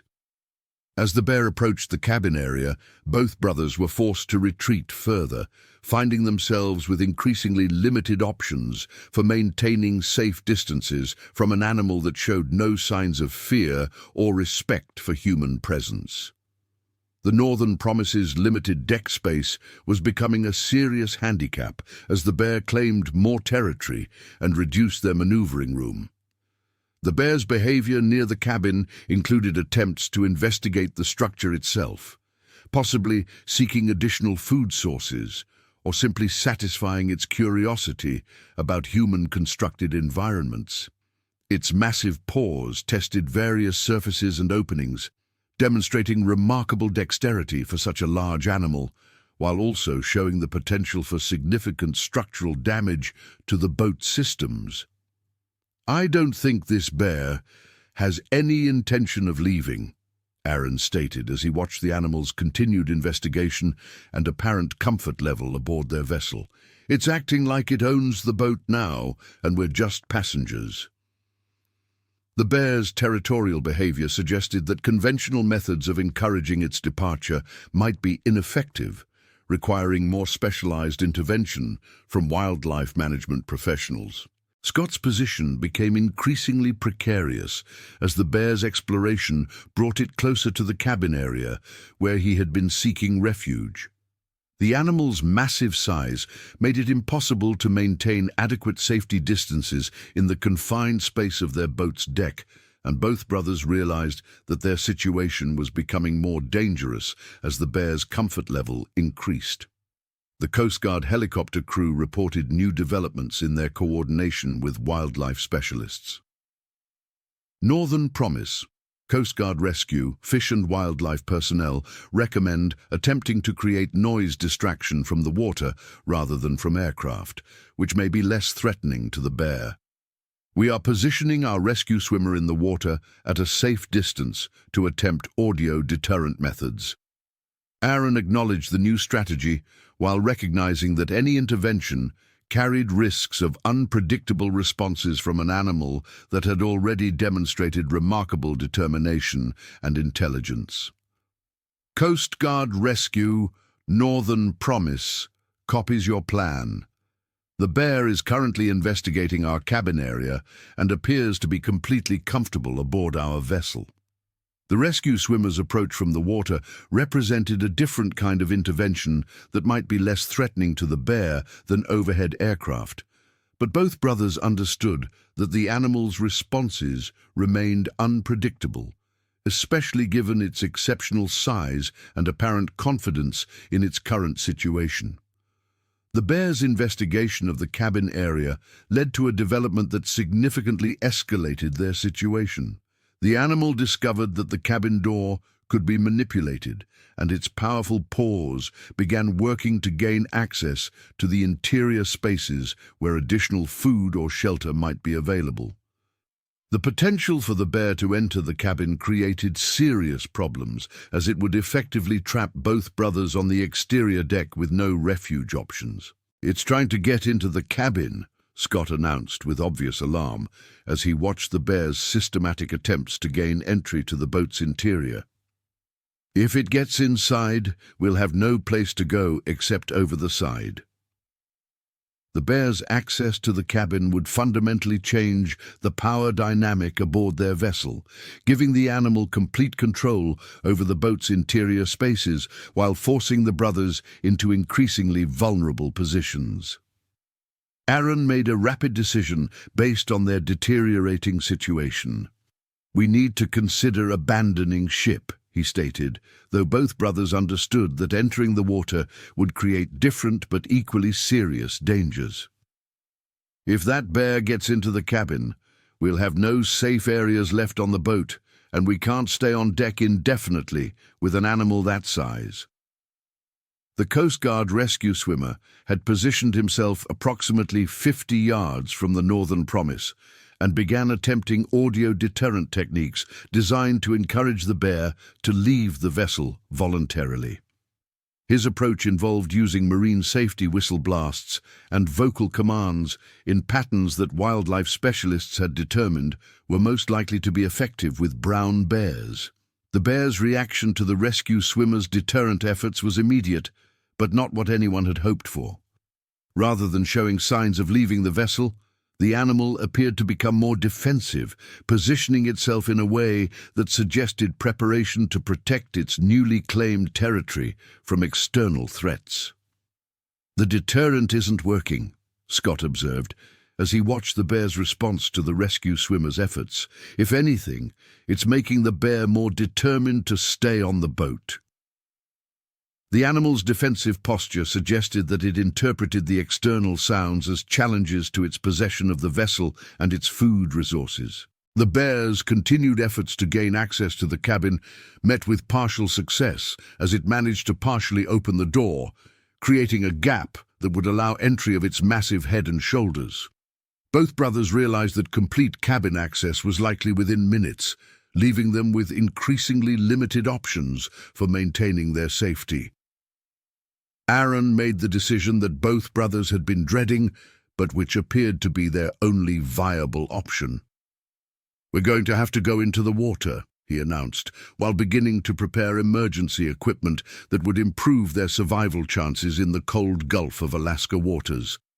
"That bear is going to have complete control of the boat in a few minutes, and we can't stay aboard with it." The decision to abandon their vessel represented acknowledgement that their situation had deteriorated beyond their ability to manage while remaining aboard the Northern Promise. Cold water survival in Alaska's coastal waters presented serious challenges even with proper equipment. But both brothers understood that staying aboard with an increasingly territorial bear presented greater immediate dangers. Scott began gathering survival equipment including life jackets, emergency flares, and a waterproof radio, while maintaining visual contact with the bear to monitor its progress in gaining cabin access. The animal's systematic approach to problem-solving continued to impress both brothers despite their dangerous circumstances, demonstrating intelligence that made it a more formidable challenge than they had initially realized. The Coast Guard rescue swimmer reported their preparations to abandon ship and began moving closer to provide assistance once both brothers entered the water. Northern Promise Coast Guard rescue swimmer, I'm moving to position for immediate assistance once you enter the water. Have emergency flotation devices ready and enter the water on the side opposite from the bear if possible. Aaron maneuvered the boat to provide the best possible angle for safe water entry, while Scott completed their emergency preparations. Both brothers understood that their window of opportunity was closing rapidly as the bear made continued progress in accessing the cabin area where it would gain complete control over their vessel's interior spaces.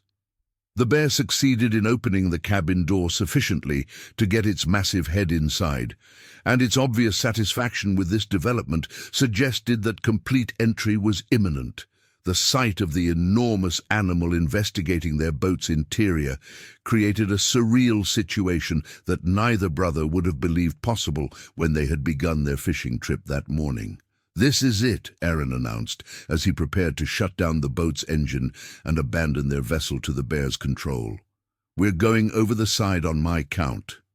Scott, stay close to me in the water and don't make any sudden movements that might attract the bear's attention."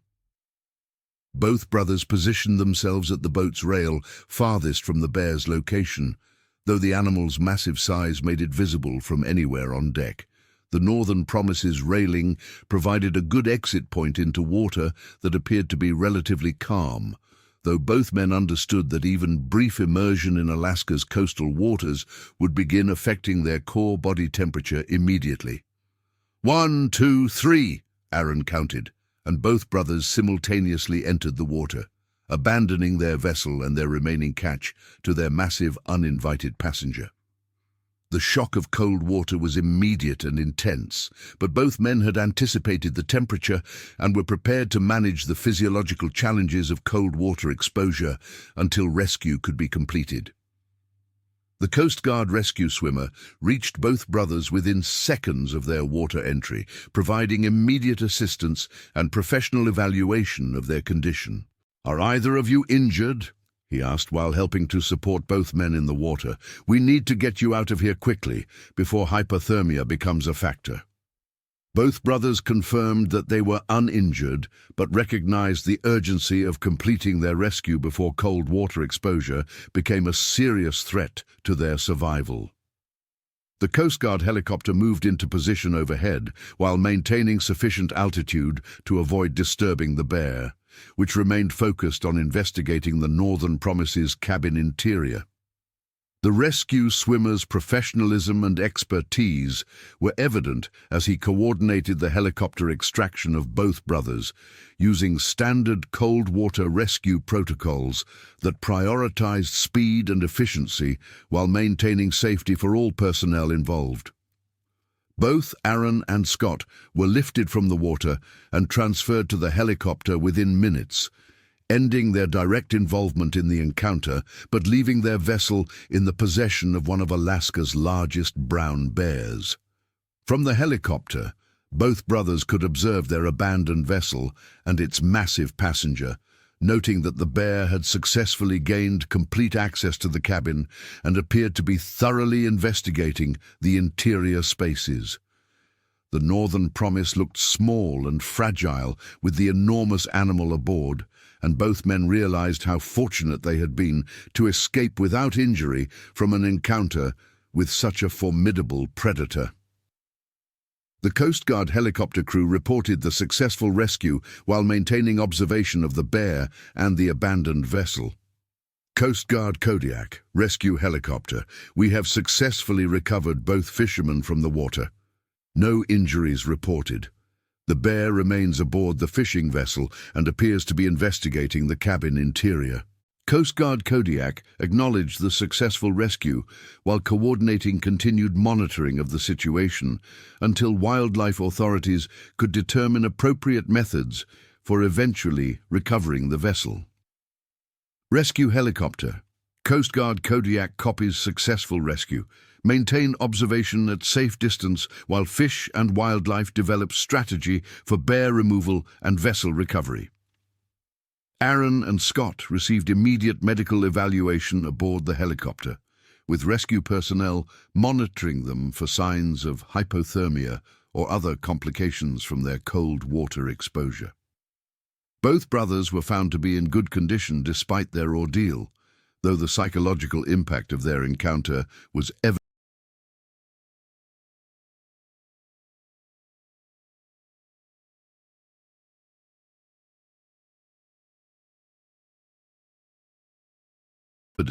in their continued discussion of the bear's exceptional size and behavior. "I've been fishing these waters for 20 years, and I've never seen anything like that bear," Aaron told the rescue crew. "It had to weigh over 1,500 pounds, and it was completely comfortable on our boat. I don't think it had any fear of humans at all." His assessment reflected both his extensive experience with Alaskan wildlife and his recognition that their encounter represented an unusual and potentially significant event. Scott's perspective emphasized the bear's intelligence and problem-solving capabilities. "That bear figured out how to get onto our boat, how to access our fish, and how to open the cabin door," he explained to the rescue personnel. "It was like watching a giant person with incredible strength and no fear of anything. I don't think we could have stayed aboard safely, no matter what we tried." The helicopter crew's observation of the bear's continued activities aboard the abandoned Northern Promise provided valuable information for wildlife authorities who would eventually need to address the situation. The animal appeared to be settling in for an extended stay, having claimed the vessel as its own territory and apparently finding the environment suitable for its needs. Dr. Elena Vasquez, a marine wildlife specialist with the Alaska Department of Fish and Game, joined the rescue coordination effort by radio, providing expert guidance on brown bear behavior and management strategies. "This is highly unusual behavior for a Kodiak brown bear," she explained to the rescue coordination team. "Bears occasionally approach fishing vessels, but boarding behavior and territorial claims are extremely rare. This animal may have previous experience with boats or human activities." Dr. Vasquez's expertise included extensive study of Kodiak brown bear populations and their interactions with human activities. Her assessment of the situation emphasized the exceptional nature of the encounter, while providing guidance for safely resolving the standoff between the bear and the need to recover the abandoned vessel. "The bear's size description is consistent with the largest recorded Kodiak bears," Dr. Vasquez continued. "Adult males can exceed 1,500 pounds during fall feeding seasons, and their intelligence levels are remarkably high. This animal has demonstrated problem-solving capabilities and territorial behavior that suggest exceptional intelligence even for brown bears." The helicopter crew transported Aaron and Scott to Kodiak Harbor, where emergency medical personnel conducted thorough evaluations to ensure that neither brother had sustained injuries or developed complications from their cold water exposure. Both men were found to be in excellent condition, with their previous fishing experience and physical fitness having prepared them well for the challenges they had faced. Martha Mitchell arrived at the harbor within minutes of receiving notification about her husband's emergency, and her reunion with Aaron reflected both relief at his safety and concern about the loss of their vessel and fishing equipment. "I'm just glad you're both safe," she told Aaron and Scott. The boat and the fish can be replaced, but you can't be. Rebecca, Scott's girlfriend, expressed similar sentiments while trying to comprehend the extraordinary nature of their encounter. "A 1,500-pound bear climbed onto your boat?" she asked incredulously. "How is that even possible? I've lived in Alaska my whole life and never heard of anything like that happening." The brothers' return to shore marked the beginning of a complex situation that would involve multiple agencies and significant media attention as news of their extraordinary encounter spread throughout Alaska's fishing community and beyond. The Northern Promise remained under the control of one of the largest brown bears ever documented, creating an unprecedented challenge for wildlife authorities and vessel recovery specialists. Harbour Master Captain James O'Malley had been coordinating with various agencies since receiving the initial Mayday call, and his experience managing Kodiak Harbour's complex maritime operations provided valuable logistical support for the ongoing situation. "In 30 years of managing this harbour, I've never seen anything like this," he stated.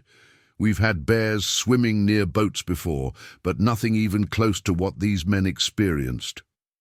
Captain O'Malley's coordination efforts involved Coast Guard personnel, Alaska Department of Fish and Game wildlife specialists, vessel salvage experts, and media representatives who were beginning to arrive as word of the encounter spread. The complexity of the situation required careful management to ensure public safety while providing appropriate response to an unprecedented wildlife encounter. Dr. Vasquez arrived at Kodiak Harbour by chartered aircraft, bringing specialized equipment and a team of wildlife management professionals who would be responsible for safely removing the bear from the Northern Promise and returning the vessel to its owners. Her initial assessment emphasized the challenges presented by the bear's size, intelligence, and apparent territorial behavior. "Our primary objectives are public safety, bear welfare, and property recovery in that order," Dr. Vasquez explained to the assembled coordination team. "This bear has demonstrated exceptional intelligence and problem-solving capability, which means conventional removal methods may not be effective. We need to develop a strategy that recognizes the animal's capabilities while achieving our objectives safely." The wildlife management team's approach would require careful observation of the bear's behavior patterns, assessment of its comfort level aboard the vessel, and development of techniques that would encourage voluntary departure rather than forced removal that might result in injury to the animal or damage to the vessel. Coast Guard cutter. Kodiak, a 110-foot patrol boat, was dispatched to maintain observation of the Northern Promise and its massive passenger while providing a platform for wildlife management operations. The cutter's size and capabilities made it an ideal base for coordinating the bear removal effort while maintaining safe distances from an animal that had already demonstrated remarkable determination and intelligence. Commander Sarah Mitchell, no relation to Aaron and Scott, assumed overall coordination of the maritime aspects of the bear removal operation, working closely with Dr. Vasquez and her wildlife management team to develop safe and effective strategies. "This is definitely not covered in our standard operating procedures," Commander Mitchell acknowledged. "We're learning as we go and relying heavily on wildlife expertise to guide our actions." The Coast Guard's involvement emphasized the seriousness with which authorities viewed the situation, as the presence of such a large and intelligent bear aboard a vessel created multiple safety concerns for both maritime operations and public welfare. The coordination between maritime and wildlife authorities represented an unprecedented collaboration in Alaska's emergency response history. Meanwhile, aboard the Northern Promise, the bear had completed its investigation of the cabin interior and appeared to be settling in for what might be an extended occupation of the vessel. Coast Guard observers reported that the animal seemed completely comfortable with its new environment, and showed no signs of interest in returning to the water or seeking alternative locations. The bear appears to be treating the vessel as its own territory, reported Chief Petty Officer Rodriguez from the Coast Guard helicopter that maintained distant observation. It's moving around the deck area freely and has established what appears to be a resting area near the cabin. There's no indication that it's preparing to leave voluntarily. The bear's territorial behavior created significant challenges for any removal strategy, as the animal's size and strength made forced removal extremely dangerous for all involved. Additionally, the Northern Promise's structural limitations meant that any aggressive interactions could result in significant damage to the vessel or potential sinking if the bear's movements caused hull damage. Dr. Vasquez's team began developing a multi-phase approach that would gradually encourage the bear to abandon the vessel through a combination of environmental modifications, food attraction techniques, and patience that recognized the animal's intelligence and decision-making capabilities. This bear has demonstrated exceptional problem-solving skills, she explained. Any successful strategy must respect its intelligence and provide clear incentives for voluntary departure. The first phase of the removal strategy involved establishing detailed observation of the bear's behavior patterns, feeding preferences, and comfort levels in different areas of the vessel. This information would be crucial for developing specific techniques that would be most likely to succeed with this particular animal. Wildlife photographer and documentarian Michael Chen received permission to accompany the observation team, recognizing that the encounter represented a unique opportunity to document brown bear behavior in circumstances that had never been recorded previously. His professional equipment and experience with wildlife photography would provide valuable documentation of the bear's activities and responses to various stimuli. "This is absolutely unprecedented," Chen observed as he prepared his equipment for distant observation of the bear's behavior. There's no documentation of brown bears exhibiting this type of territorial behavior toward human-made structures. This could provide remarkable insights into bear intelligence and adaptability. Chen's documentation would serve multiple purposes, providing scientific data for wildlife researchers, while also creating a record of the encounter that would help other maritime professionals understand and prepare for similar situations, should they ever occur in the future.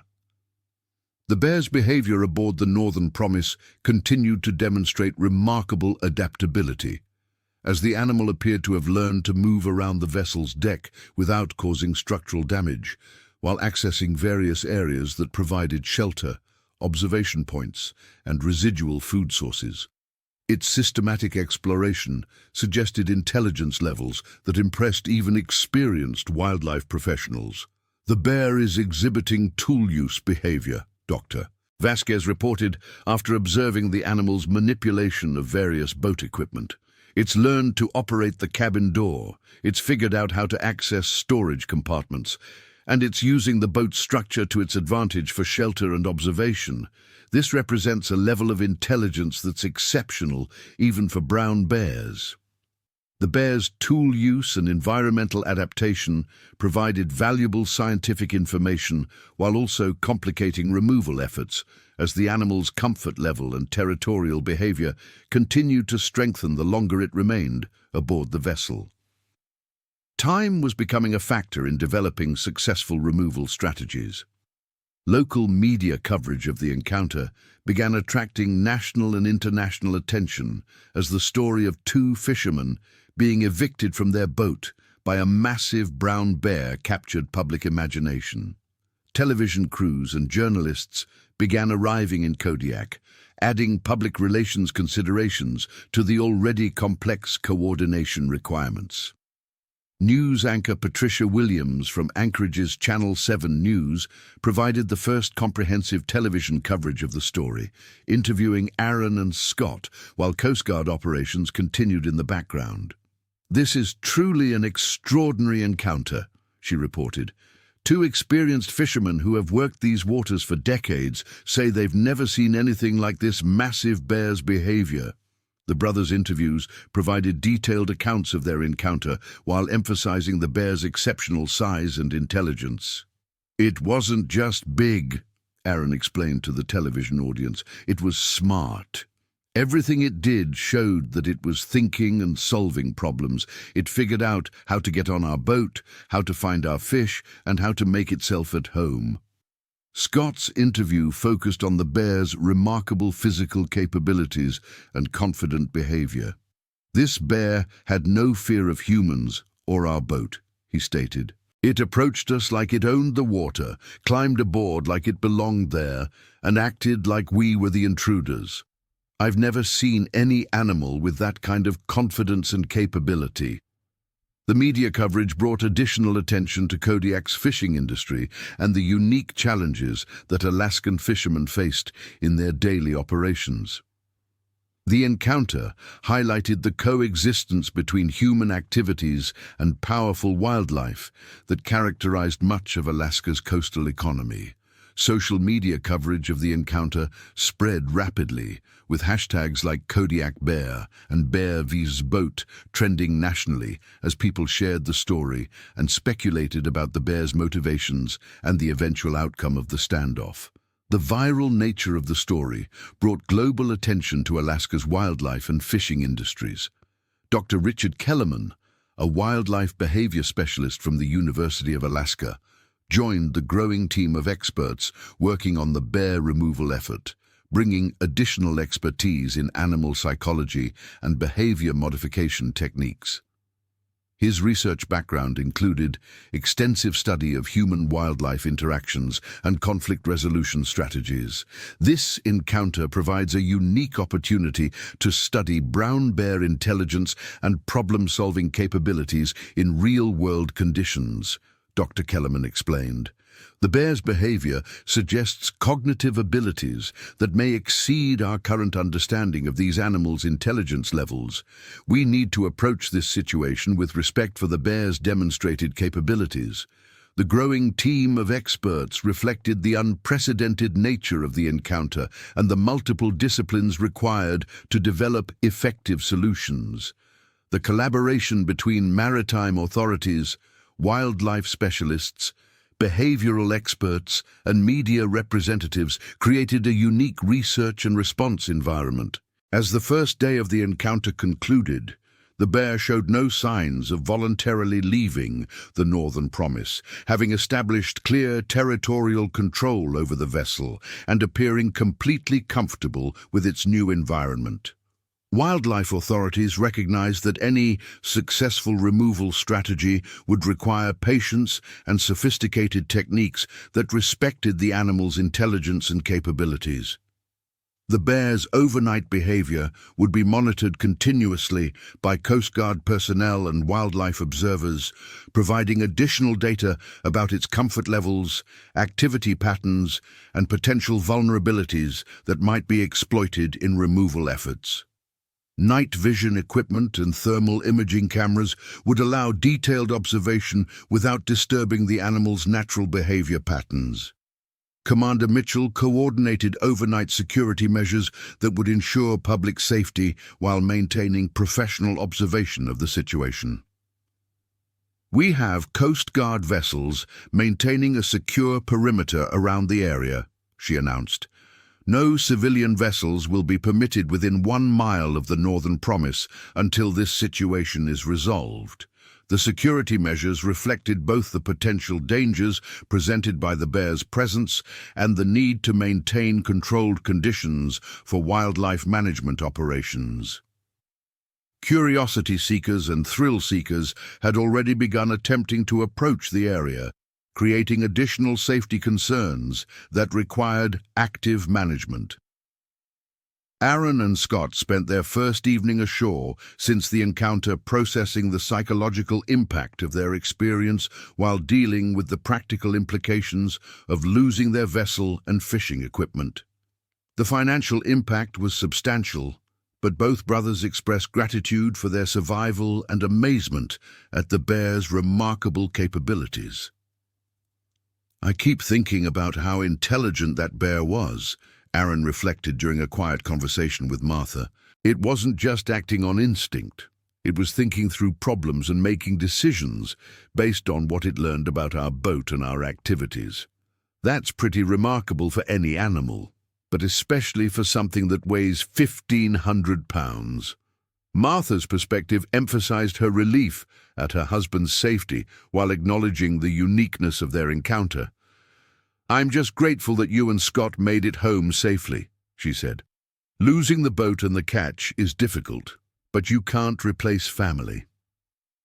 And honestly, being part of something this extraordinary is kind of amazing, even if it was terrifying at the time." Scott's reflection on the encounter focused on the bear's physical capabilities and confident behavior. "That bear approached our situation like it had done this before," he told Rebecca. "It knew how to swim to a boat, how to climb aboard, how to find food, and how to make itself comfortable. Either it's exceptionally intelligent or it's had experience with boats before." Rebecca's response reflected the perspective of many Alaskans who lived in proximity to powerful wildlife but rarely experienced direct encounters of such intensity. "I've lived here my whole life and seen plenty of bears," she said, "but nothing like what you described. The idea of a bear taking over someone's boat is just incredible. I'm not sure I would have believed it if it happened to anyone else." The brothers' families began dealing with the practical implications of the encounter, including insurance claims, vessel replacement considerations, and the possibility that the Northern Promise might sustain significant damage during the bear's occupation or during removal efforts. Maritime insurance adjuster Thomas Harrison arrived from Anchorage to assess the situation and begin processing claims related to the vessel and equipment losses. His experience with unusual maritime incidents provided valuable perspective on the encounter's implications for insurance coverage and liability issues. "This is definitely not a standard claim," Harrison acknowledged as he reviewed the circumstances of the encounter. "Bear damage to fishing vessels is covered under most policies, but the specific circumstances of this encounter are unprecedented. We'll need to work closely with wildlife authorities to determine the best approach for minimizing damage during bear removal efforts." Harrison's assessment would be crucial for determining financial recovery options for Aaron and Scott, whose livelihoods depended on their ability to return to fishing operations as quickly as possible after the bear removal was completed.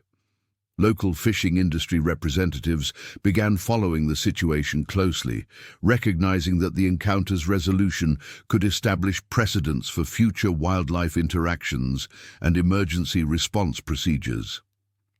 The potential implications for fishing operations, insurance coverage, and safety protocols were significant for the entire industry.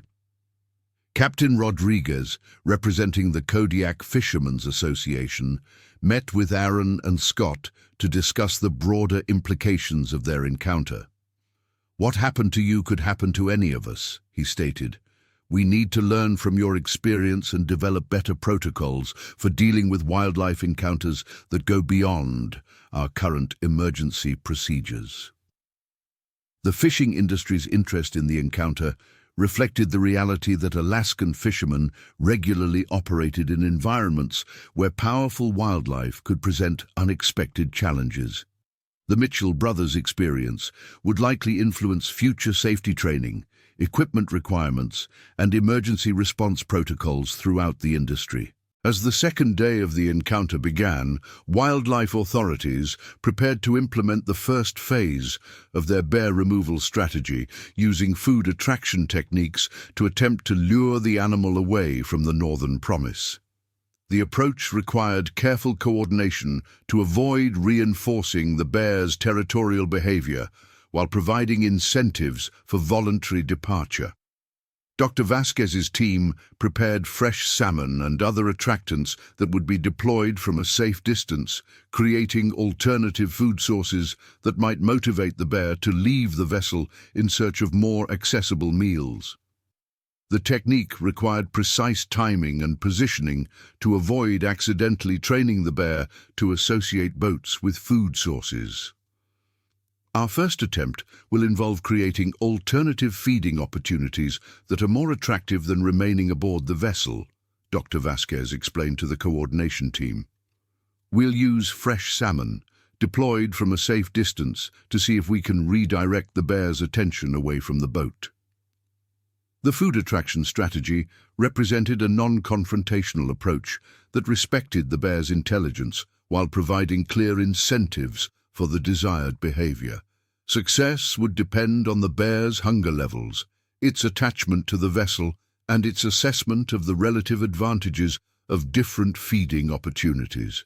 Coast Guard cutter Kodiak provided the platform for deploying the food attractants, using specialized equipment to place fresh salmon at strategic locations that would be accessible to the bear but would require leaving the Northern Promise to obtain. The positioning required careful consideration of wind, current, and the bear's likely response patterns. Wildlife photographer Chen documented the food deployment process, capturing images that would provide valuable records of both the bear's behavior and the wildlife management techniques being employed. His documentation would serve scientific research purposes while also creating a comprehensive record of the unprecedented encounter. The bear's initial response to the food deployment was cautiously positive, as the animal showed clear interest in the fresh salmon while maintaining its position aboard the Northern Promise. The bear's behavior suggested awareness of the food sources, while also indicating reluctance to abandon its claimed territory to access them. "The bear is definitely interested in the salmon, but it's not willing to leave the boat yet," reported Chief Petty Officer Martinez from the observation helicopter. "It's looking at the food and vocalizing, but it's staying put.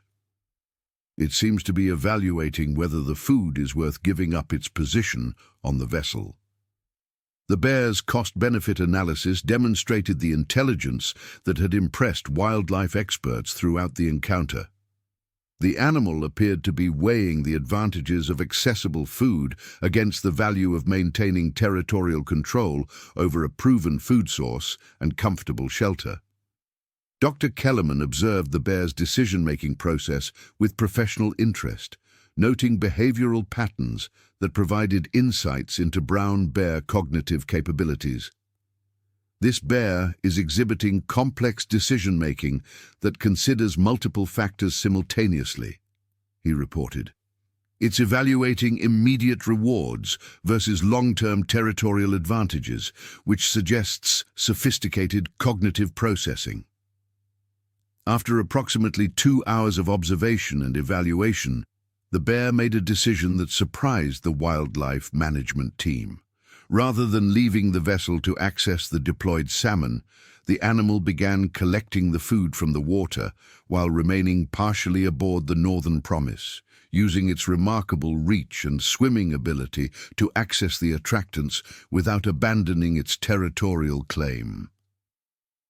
"The bear has figured out how to get the best of both worlds," Dr.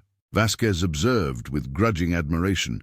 "It's accessing our food attractants while maintaining control of the vessel. This is problem-solving at a level that exceeds our initial expectations for brown bear intelligence." The bear's solution to the food versus territory dilemma demonstrated creativity and intelligence that forced wildlife authorities to reconsider their approach. Conventional techniques based on simple stimulus response patterns were proving ineffective against an animal capable of complex problem-solving and strategic thinking. The failure of the first removal attempt led to extended discussions among the wildlife management team about alternative strategies that would be effective against such an intelligent and adaptable animal. The bear's demonstrated capabilities required more sophisticated approaches than those typically used in wildlife management situations. We are dealing with an animal that's essentially outmaneuvered our first strategy, Dr. Vasquez acknowledged. This bear has demonstrated intelligence levels that require us to think more like we're dealing with a very large, very strong person, rather than following standard wildlife management protocols. The team's revised approach would need to consider the bear's demonstrated learning ability, its territorial behavior, its problem-solving skills, and its apparent comfort with human-constructed environments. Developing effective strategies would require creativity that matched the bear's own adaptability. Media coverage of the failed first removal attempt brought additional attention to the encounter while highlighting the exceptional nature of the bear's behavior. News reports began focusing on the animal's intelligence and problem-solving capabilities, creating public interest in brown bear cognitive abilities. National Geographic photographer and wildlife specialist, Dr. Amanda Foster, requested permission to join the documentation team, recognizing the encounter's significance for understanding brown bear behavior and intelligence. Her expertise in wildlife photography and animal behavior would provide valuable additions to the scientific documentation of the encounter. This bear's behavior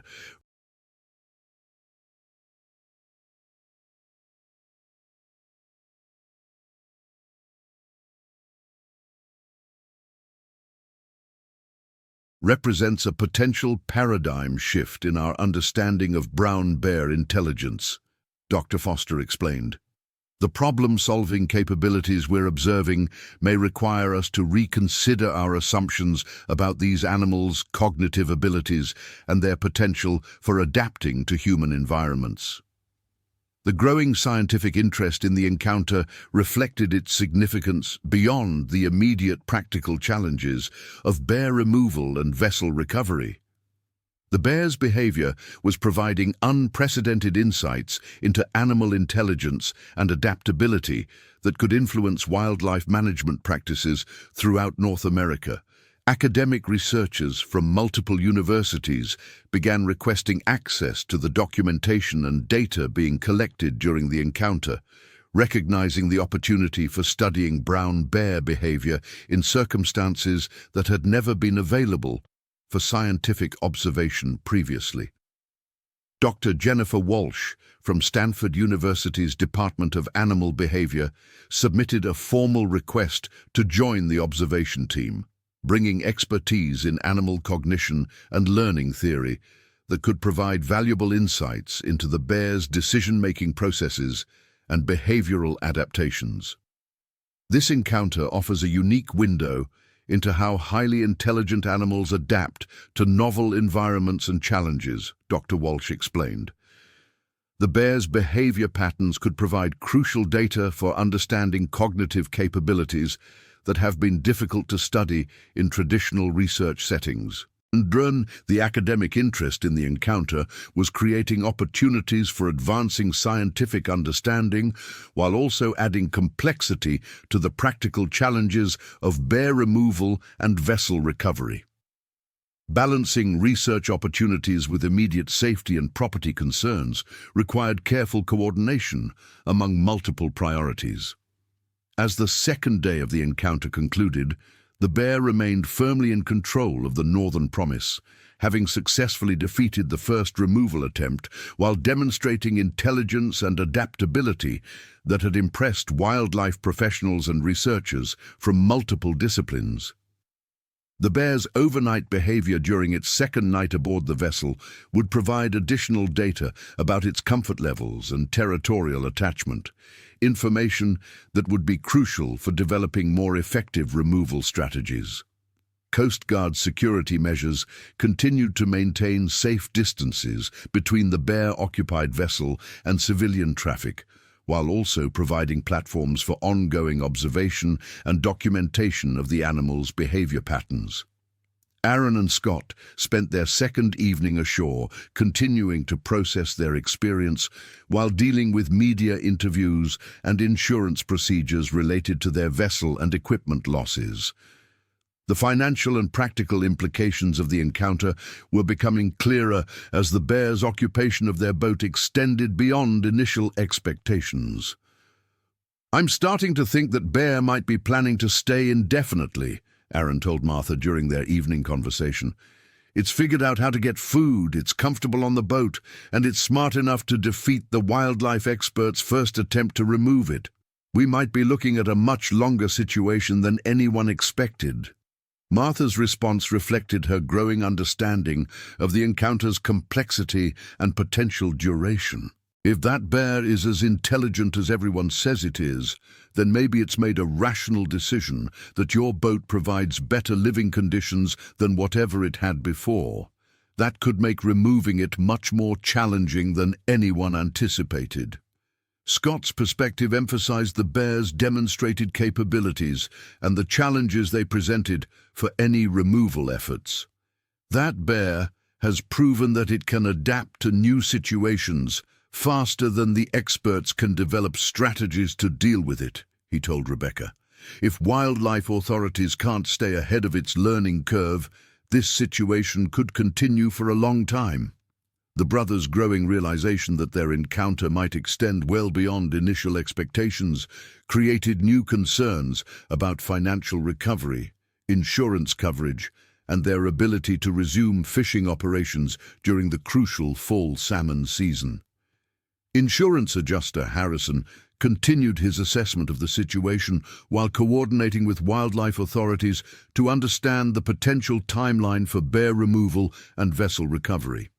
His evaluation would determine coverage options and financial assistance available to the brothers during the extended period of vessel unavailability. "The duration of this situation significantly affects the insurance implications," Harrison explained. "Short-term wildlife encounters are straightforward, but extended occupation of the vessel by a wild animal creates complex questions about liability, damage assessment, and coverage limitations. The insurance industry's lack of precedents for such encounters was creating challenges for processing claims and determining appropriate responses, reflecting the truly unprecedented nature of the brothers' experience. Local businesses began experiencing economic impacts from the encounter as media attention brought visitors to Kodiak while also disrupting normal fishing operations in the affected area. Hotels, restaurants, and charter services saw increased demand from journalists and researchers, while fishing operations faced restrictions and delays. Harbour Master O'Malley coordinated with local business leaders to manage the economic implications of the encounter while maintaining safety priorities. "This situation is affecting our entire community," he stated.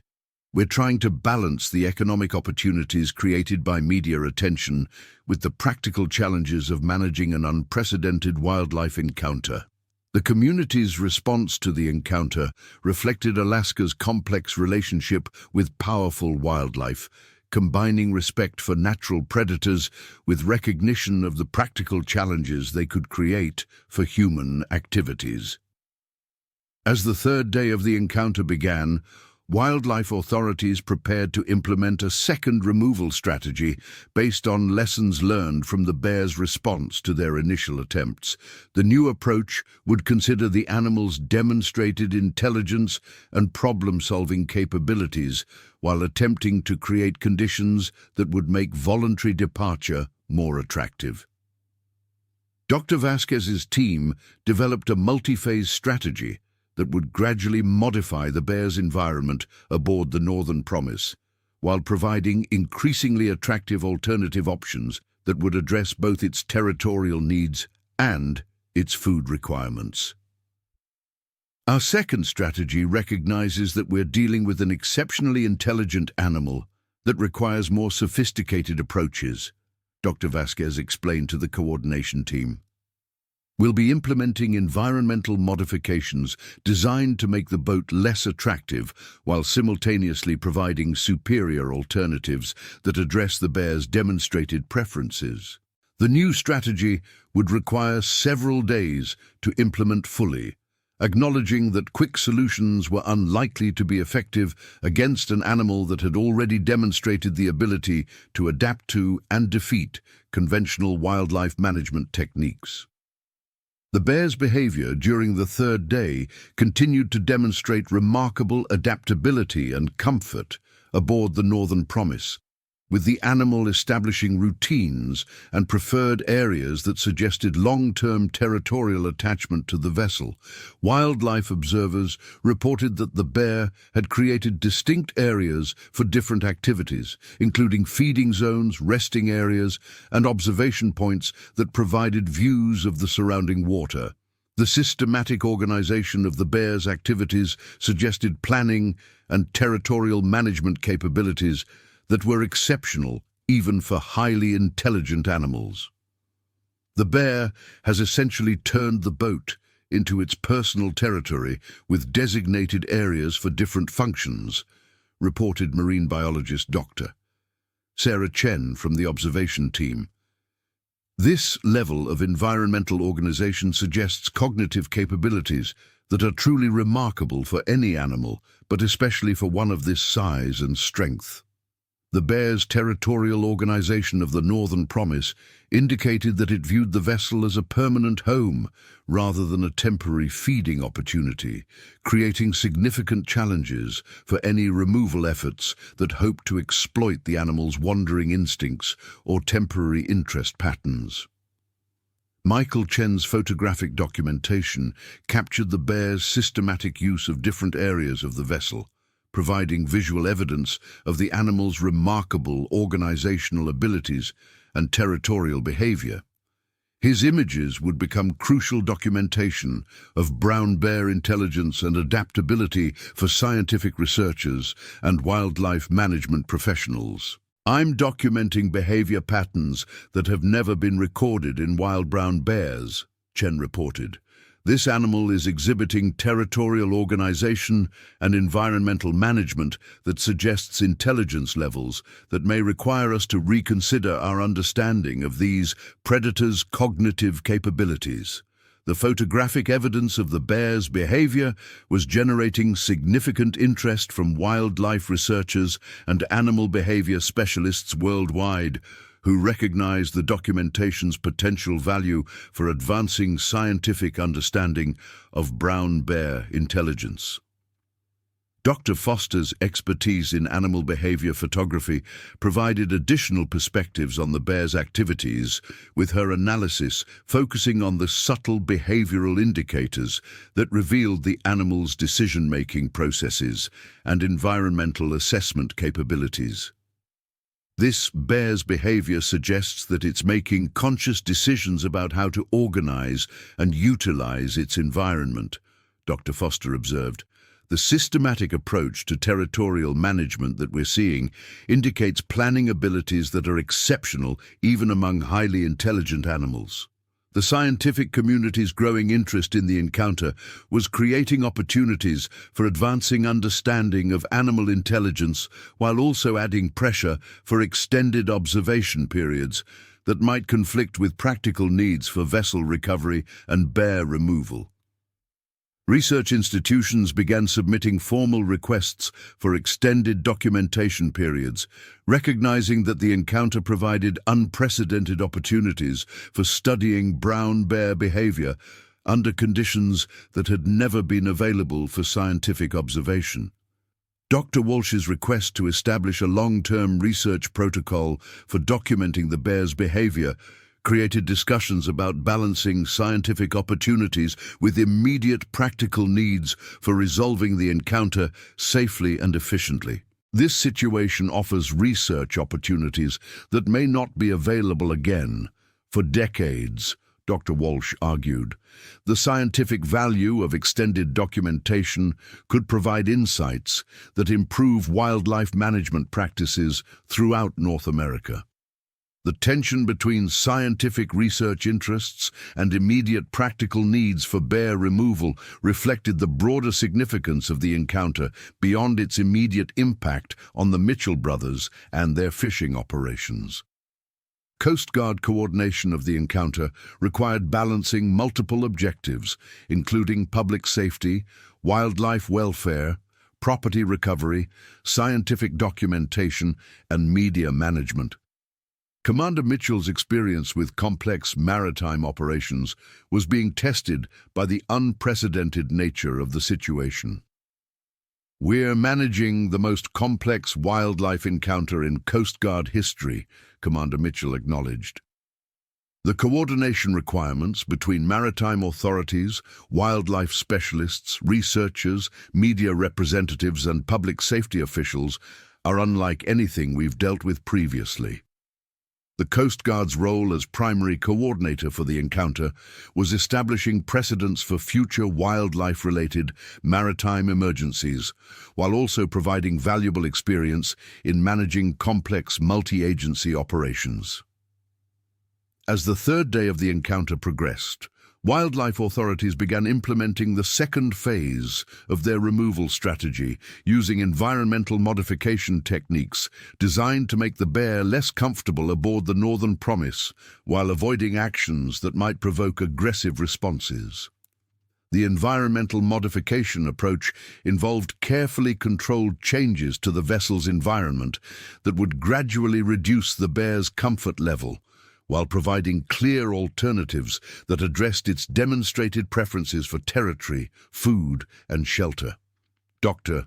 Kellerman's expertise in animal behavior modification guided the implementation of techniques designed to influence the bear's cost-benefit analysis regarding its continued occupation of the vessel without creating stress or aggressive responses that could endanger the animal or complicate removal efforts. "We're attempting to subtly shift the bear's perception of the vessel from ideal territory to less attractive habitat," Dr. Kellerman explained. "The modifications must be gradual and non-threatening to avoid triggering defensive behaviors while encouraging voluntary departure." The environmental modification strategy required precise timing and careful monitoring of the bear's responses to ensure that the desired behavioral changes were achieved without creating unintended consequences or animal welfare concerns. Initial modifications involved altering the vessel's scent environment using non-threatening techniques that would gradually reduce the bear's comfort level while maintaining safe conditions for both the animal and wildlife management personnel. The bear's response to the initial environmental modifications was closely monitored by wildlife observers, with particular attention to behavioral indicators that might suggest stress, discomfort, or changing territorial attachment to the vessel.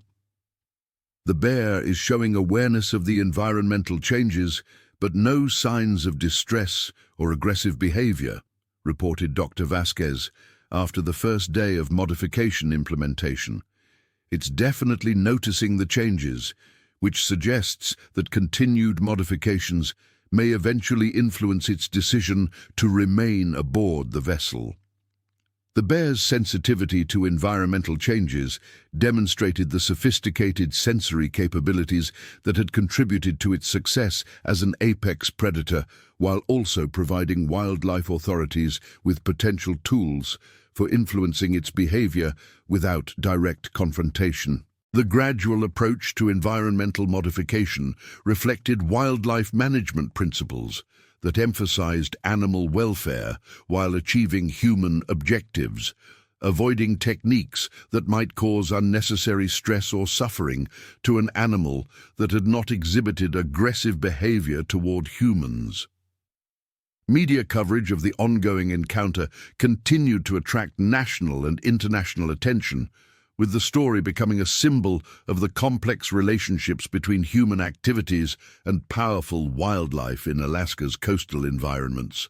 Television networks began producing documentary segments about the encounter, focusing on both the immediate drama of the situation and the broader implications for understanding animal intelligence and human-wildlife interactions. The Discovery Channel announced plans for a comprehensive documentary about the encounter, with production crews requesting permission to document the bear removal efforts and the scientific research being conducted during the extended observation period.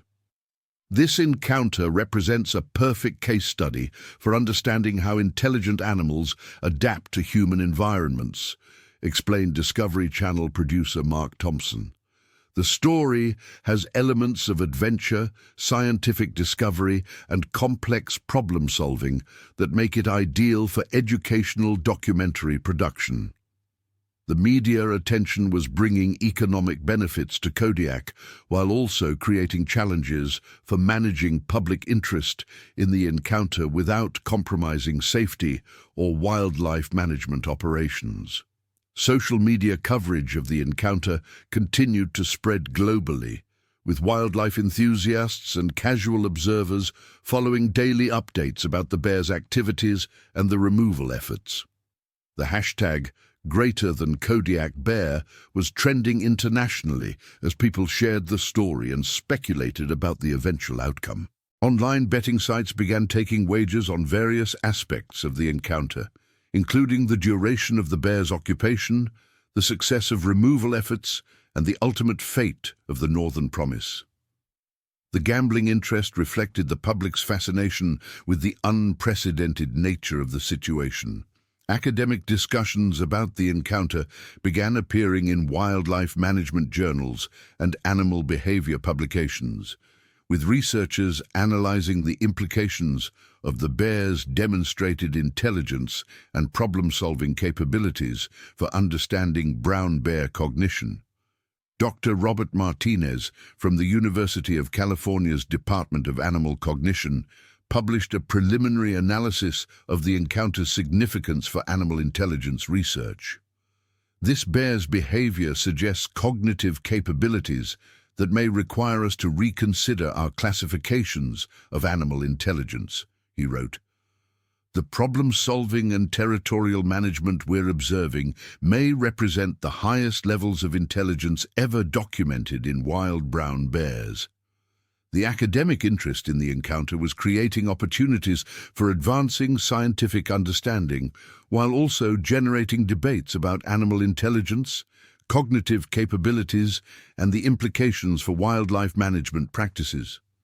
As the fourth day of the encounter began, the bear remained firmly established aboard the Northern Promise, having adapted to the initial environmental modifications while maintaining its territorial control over the vessel. Wildlife authorities recognized that their strategy would require patience and continued refinement to achieve success. The bear's behavioral adaptations to the environmental modifications demonstrated the learning capabilities that had impressed wildlife professionals throughout the encounter, with the animal appearing to assess and respond to changes in its environment with remarkable sophistication. This bear continues to demonstrate learning and adaptation capabilities that exceed our expectations, Dr. Vasquez reported. It's not simply reacting to changes in its environment, it's evaluating and adapting to them in ways that suggest sophisticated cognitive processing. The bear's continued adaptation to removal efforts was creating new challenges for wildlife authorities, while also providing valuable scientific data about brown bear intelligence and behavior modification responses. Aaron and Scott's fourth day ashore involved continued dealings with insurance procedures, media interviews, and practical preparations for eventual vessel recovery, assuming that wildlife authorities would eventually succeed in removing their massive passenger. It's starting to feel like that bear is going to be living on our boat permanently, Aaron told his insurance adjuster during their daily coordination call. Every day it stays aboard, it seems to get more comfortable and more territorial. I'm not sure the wildlife experts have fully understood how intelligent and stubborn this animal really is. The brothers' growing understanding of their situation's complexity was influencing their practical planning for vessel recovery, equipment replacement, and the potential for extended periods without fishing income during the crucial fall salmon season. We're starting to look at boat rental options and alternative fishing strategies in case this situation continues much longer, Scott explained to his girlfriend Rebecca. We can't just wait indefinitely for the wildlife authorities to figure out how to remove a bear that's proven to be smarter than their standard procedures. The brothers' proactive approach to managing their situation reflected their practical understanding of the challenges presented by an exceptionally intelligent animal that had successfully defeated initial removal attempts. Harbour Master O'Malley continued coordinating community responses to the extended encounter while managing the practical implications for harbour operations, local businesses, and the fishing industry. This situation is creating both opportunities and challenges for our community, O'Malley stated during a community meeting about the encounter's impacts. We're getting significant media attention and tourism interest, but we're also dealing with disruptions to normal fishing operations and increased demands on our emergency services. The community's response to the extended encounter reflected Alaska's complex relationship with powerful wildlife, combining fascination with the bear's remarkable behavior with practical concerns about economic impacts and safety considerations. Local fishing industry representatives continued monitoring the encounter's implications for future wildlife interaction protocols, insurance coverage requirements, and emergency response procedures. Captain Rodriguez organized a meeting of the Kodiak Fishermen's Association to discuss lessons learned from the Mitchell brothers' encounter and potential modifications to standard operating procedures for wildlife encounters. This encounter has shown us that our standard wildlife protocols may not be adequate for dealing with exceptionally intelligent animals, Rodriguez stated. We need to develop new approaches that recognize the problem-solving capabilities that some of these animals possess. The fishing industry's response to the encounter emphasized the need for updated safety procedures, enhanced emergency communication protocols, and improved coordination with wildlife authorities for managing complex human-animal interactions. Wildlife authorities' continued analysis of the bear's behavior led to development of a third-phase removal strategy that would incorporate lessons learned from the animal's responses to previous attempts while recognizing its exceptional intelligence and adaptability. Dr. Vasquez's team designed a more sophisticated approach that would address the bear's demonstrated preferences while providing alternatives that were clearly superior to continued occupation of the Northern Promise. Our third-phase strategy recognizes that we're dealing with an animal that learns from experience and adapts its behavior based on environmental changes, Dr. Vasquez explained. We need to provide alternatives that are so clearly advantageous that even an intelligent and territorial animal will choose to abandon its current situation. The new strategy would require several additional days to implement and would involve coordination with multiple agencies and specialists to create conditions that would motivate the bear's voluntary departure from the vessel. The bear's behavior during the fourth day included new activities that suggested continued adaptation to its environment aboard the Northern Promise, with the animal exploring previously uninvestigated areas of the vessel while maintaining its systematic territorial organization. Wildlife observers reported that the bear had begun using tools found aboard the vessel, manipulating equipment and structures in ways that demonstrated remarkable dexterity and problem-solving capabilities. The bear has learned to operate several pieces of boat equipment and appears to be using them purposefully, reported marine biologist Dr. Chen. We're observing tool use behavior that's exceptional for any animal in the wild, but particularly remarkable for an animal of this size and strength.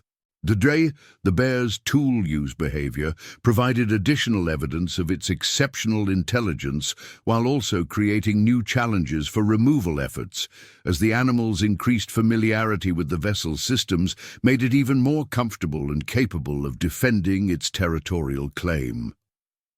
Michael Chen's documentation of the bear's tool use behavior captured images that would become historically significant for wildlife research, providing visual evidence of brown bear intelligence and adaptability that had never been recorded previously. "I'm documenting behavior that may represent the highest levels of intelligence ever recorded in wild brown bears," Chen reported. "This animal's problem-solving capabilities and environmental adaptations are truly remarkable, and they're providing unprecedented insights into animal cognition." The photographic documentation was generating international interest from wildlife researchers, animal behavior specialists, and cognitive scientists who recognized the historical significance of the bear's demonstrated capabilities. Dr. Foster's analysis of the bear's behavior patterns provided additional insights into the animal's decision-making processes and environmental assessment capabilities, with her expertise in animal cognition offering perspectives that were crucial for understanding the bear's remarkable adaptations. This bear's behavior suggests consciousness and intentionality that approach levels we typically associate with higher primates, Dr. Foster observed. "The systematic approach to problem-solving and environmental management that we're seeing may require us to reconsider our understanding of animal intelligence hierarchies." The scientific implications of the bear's behavior were creating opportunities for advancing research into animal cognition, while also raising questions about the ethical implications of wildlife management practices with highly intelligent animals. Research proposals from multiple institutions began focusing on the encounter's significance for understanding animal intelligence, with scientists recognizing that the bear's behavior might provide crucial data for comparative cognition research. Dr. Walsh's proposal for extended behavioral documentation emphasized the encounter's potential value for understanding cognitive evolution and the development of intelligent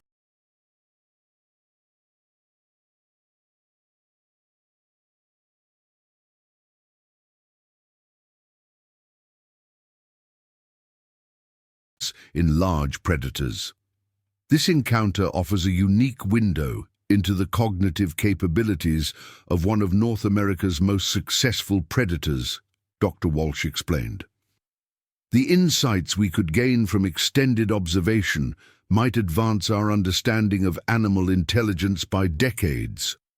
The tension between scientific research interests and immediate practical needs for resolving the encounter continued to create challenges for wildlife authorities who were responsible for balancing multiple objectives while maintaining public safety and animal welfare priorities.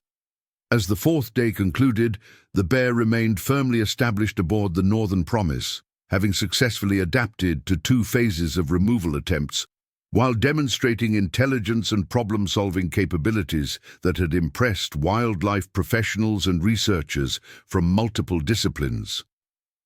The encounter's duration was creating new considerations for all involved parties, from the Mitchell brothers' practical needs for vessel recovery to the scientific community's interest in extended observation to wildlife authorities' responsibility for public safety and animal welfare. The bear's overnight behavior during its 4th night aboard the vessel would provide additional data about its long-term territorial attachment and comfort levels, information that would be crucial for developing effective removal strategies that could succeed against such an intelligent and adaptable animal. Coast Guard security operations continue to maintain safe distances between the bear-occupied vessel and civilian traffic while providing platforms for ongoing observation and documentation of the animal's behavior patterns. The extended nature of the encounter was creating logistical challenges for maintaining security perimeters, coordinating multiple agencies, and managing media attention while ensuring that all activities remained focused on the primary objectives of public safety, animal welfare, and eventual vessel recovery. Commander Mitchell's coordination of the complex multi-agency operation was establishing precedents for managing extended wildlife encounters while maintaining the flexibility needed to adapt to changing circumstances and new developments in the bear's behavior. "We're learning as we go in a situation that has no precedents," Commander Mitchell acknowledged. "The coordination requirements continue to evolve as we learn more about this remarkable animal's capabilities and as the various agencies involved develop new strategies for addressing this unprecedented encounter." The Coast Guard's role in coordinating the encounter was providing valuable experience in managing complex wildlife-related maritime emergencies, while also contributing to the development of new protocols for similar situations that might occur in the future. Aaron and Scott's fourth evening ashore involved continued reflection on their extraordinary experience while dealing with the practical implications of their vessel's extended unavailability during the crucial fall fishing season. "I have to admit that I'm starting to respect that bear's intelligence even more than I feared its size," Aaron told Martha during their evening conversation. "It's not just big and powerful. It's smart enough to consistently stay ahead of the experts who are trying to remove it. That's actually pretty impressive, even if it's costing us a lot of money." Martha's perspective reflected her growing understanding of the encounter's significance beyond its immediate impact on their family's finances and fishing operations. "Maybe you and Scott are part of something historically important," she suggested. "If this bear really is as intelligent as the experts are saying, then your encounter might help people understand these animals better and improve safety for future fishermen." Scott's reflection on their experience emphasized the bear's remarkable adaptation to their vessel and its successful defeat of removal attempts. "That bear has proven that it's smarter than the standard approaches that wildlife authorities use," he told Rebecca. "If they're going to get it off our boat, they're going to have to come up with strategies that are as intelligent as the animal they're dealing with." The brothers' growing appreciation for the bear's exceptional capabilities was balanced by their practical concerns about the financial implications of the extended encounter and their need to resume fishing operations before the end of the fall salmon season. As the fifth day of the encounter began, wildlife authorities prepared to implement their third phase removal strategy, incorporating all lessons learned from the bear's responses to previous attempts, while recognizing that they were dealing with an animal whose intelligence and adaptability exceeded normal parameters for wildlife management operations. Dr. Vasquez's team had developed the most sophisticated wildlife removal strategy in Alaska's history, combining environmental psychology, animal behavior modification, and advanced logistics to create conditions that would provide clear incentives for the bear's voluntary departure from the Northern Promise. Our third phase strategy represents the most advanced approach to intelligent animal management that has ever been attempted in a real-world situation, Dr. Vasquez explained to the expanded coordination team. "We're essentially negotiating with an animal that has demonstrated cognitive capabilities that approach human levels in some areas. The strategy would require coordination between wildlife specialists, marine engineers, logistics experts, and behavioral psychologists to create an alternative environment that would be clearly superior to the bear's current situation while addressing all of its demonstrated preferences and requirements." The complexity of the third phase strategy reflected both the bear's exceptional intelligence and the unprecedented nature of the encounter, requiring approaches that had never been attempted in wildlife management operations.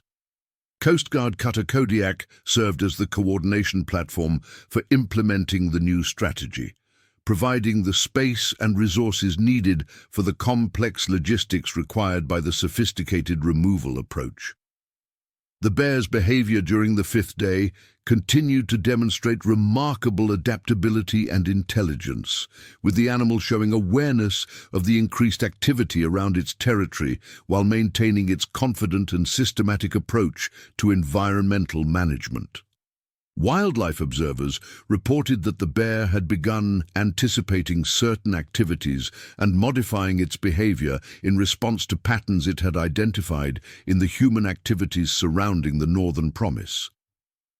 This bear is learning from our activities and adapting its behavior based on what it observes, reported Dr. Kellerman.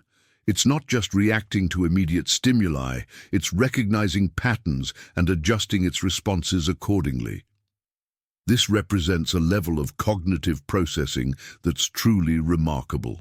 The bear's pattern recognition and adaptive responses were creating new challenges for wildlife authorities while providing additional evidence of the animal's exceptional intelligence and problem-solving capabilities. The implementation of the third phase removal strategy began with the most sophisticated animal behavior modification attempt ever undertaken in a wildlife management context, using techniques developed through years of research into animal cognition and environmental psychology. Dr. Kellerman's expertise in behavioral psychology guided the implementation of strategies designed to influence the bear's decision-making processes through sophisticated environmental manipulation and alternative provision that addressed all of the animal's demonstrated needs and preferences. We're attempting to create conditions that will make continued occupation of the vessel clearly less attractive than the alternatives we're providing, Dr. Kellerman explained. The approach requires understanding and addressing the bear's cognitive assessment of its situation, while providing superior options that appeal to its demonstrated preferences.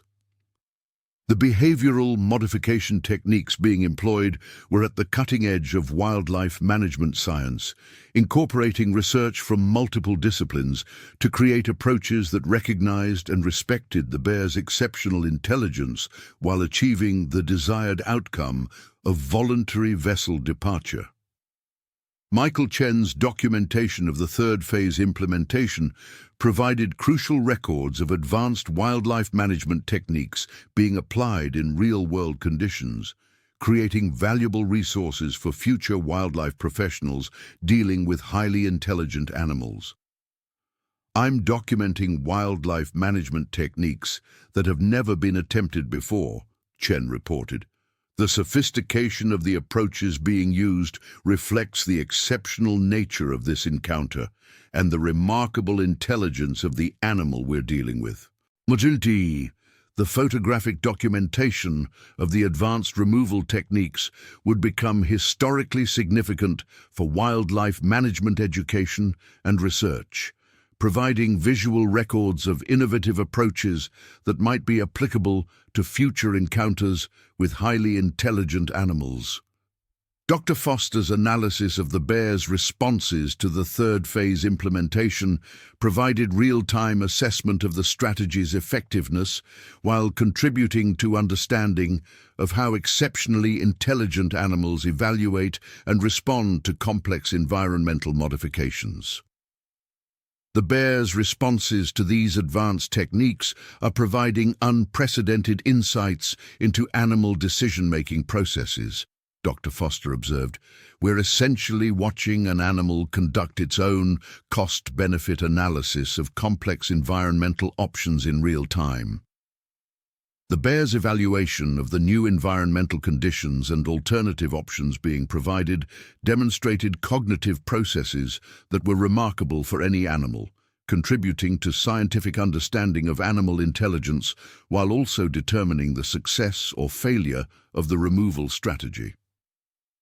As the third phase implementation continued throughout the fifth day, wildlife authorities monitored the bear's behavioral responses while making real-time adjustments to their strategy based on the animal's reactions and decision-making patterns.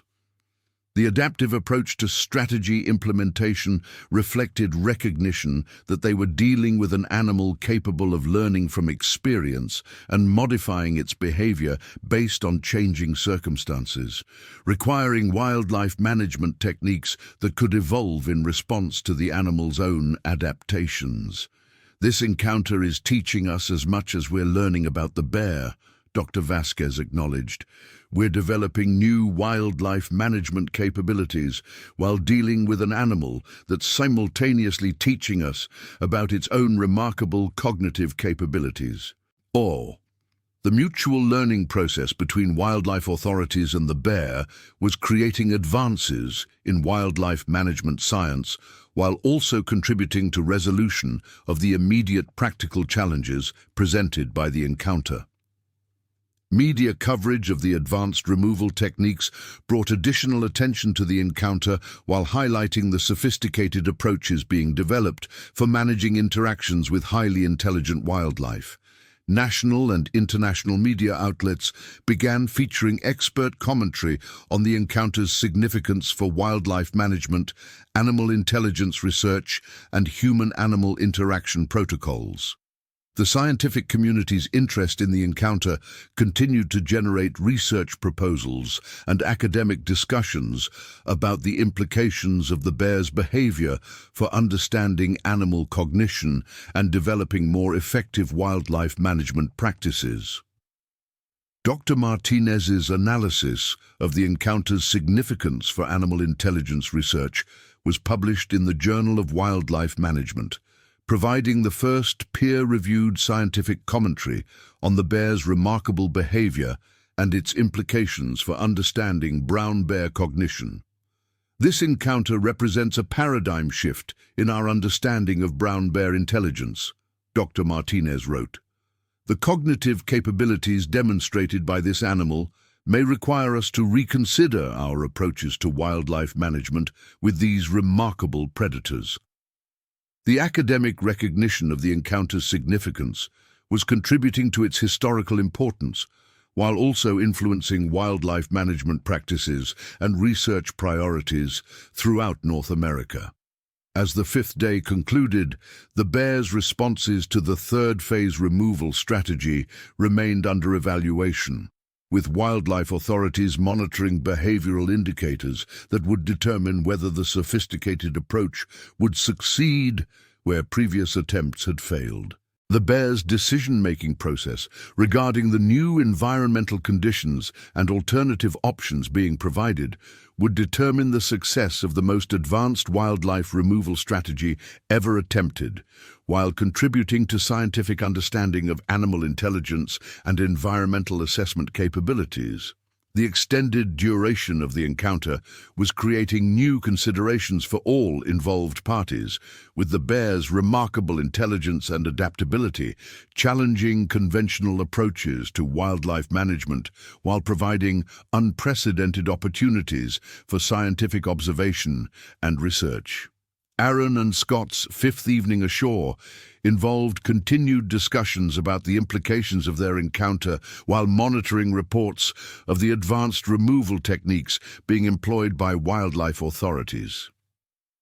"It sounds like the wildlife experts are finally taking that bear's intelligence seriously," Aaron observed, after receiving updates about the third phase strategy. "If it takes this level of sophistication to deal with one bear, then we really were dealing with something extraordinary out there."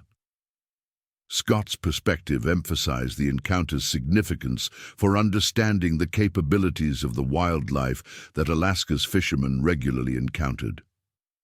"This bear has proven that these animals are much more intelligent than most people realized," he told Rebecca.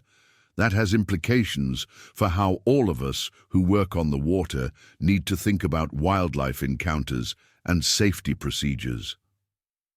The brothers' growing understanding of their encounter's significance was balanced by their continued concern about the practical implications of their vessel's extended unavailability and the financial impact of the lost fishing time during the crucial fall season. As the sixth day of the encounter began, wildlife authorities prepared to evaluate the effectiveness of their third-phase removal strategy while developing contingency plans for even more advanced approaches if the bear continued to demonstrate its remarkable ability to adapt to and defeat conventional wildlife management techniques. The bear's response to the most sophisticated wildlife removal strategy ever attempted would determine whether human ingenuity could successfully address the challenges presented by an animal whose intelligence and adaptability had already exceeded all expectations for brown bear cognitive capabilities. The encounter's continuation, beyond initial expectations, had created a situation of historical significance for wildlife management, animal behavior research, and human-animal interaction protocols, with implications that would influence practices and procedures throughout North America and beyond.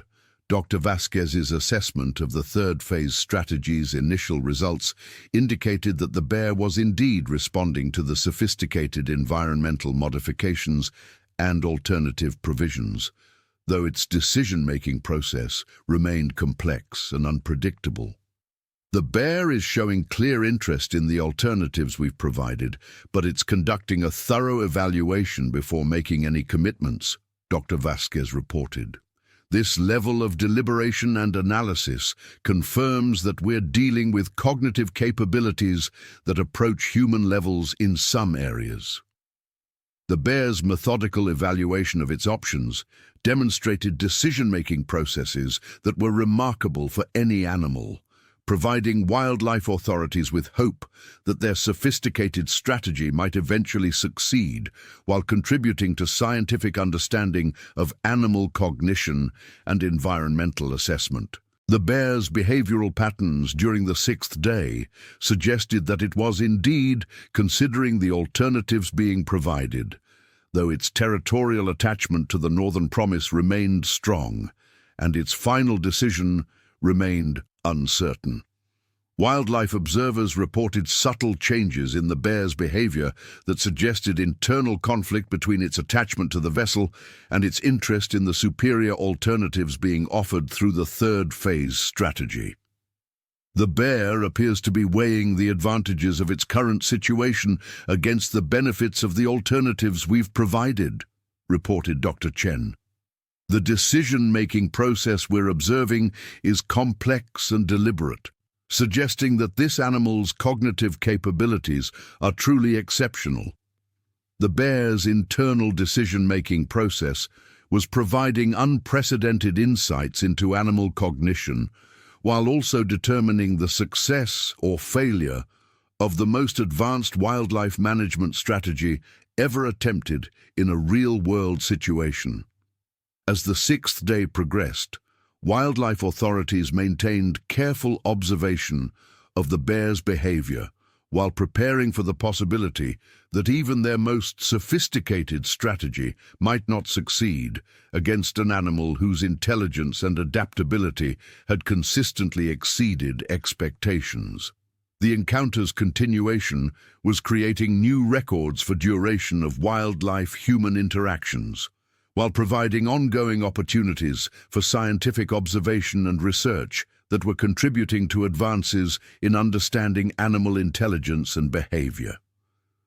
The bear's ultimate decision regarding the alternatives being provided would determine not only the immediate outcome of the encounter, but also the future direction of wildlife management practices and research into animal cognition and intelligence. Michael Chen's continued documentation captured the bear's complex decision-making process, providing visual records that would become historically significant for wildlife research and animal behavior studies. "I'm documenting cognitive processes in a wild animal that have never been recorded before," Chen reported. This bear's evaluation of complex environmental options is providing unprecedented insights into animal intelligence and decision-making capabilities. The photographic documentation of the bear's cognitive processes would contribute to scientific research, while also providing historical records of one of the most remarkable human-animal encounters ever documented. As the sixth day concluded, the bear remained aboard the Northern Promise, still evaluating the alternatives provided through the third phase removal strategy, while maintaining its territorial control over the vessel. The encounter's duration was approaching 1 week, creating new records for extended wildlife-human interactions, while demonstrating the remarkable intelligence and adaptability of one of North America's most impressive predators. Wildlife authorities prepared for the possibility that additional strategies might be required to address an animal whose cognitive capabilities had consistently exceeded expectations and challenged conventional approaches to wildlife management. The bear's remarkable intelligence and the unprecedented nature of the encounter had created a situation of historical significance that would influence wildlife management practices, safety protocols, and scientific understanding of animal cognition for years to come.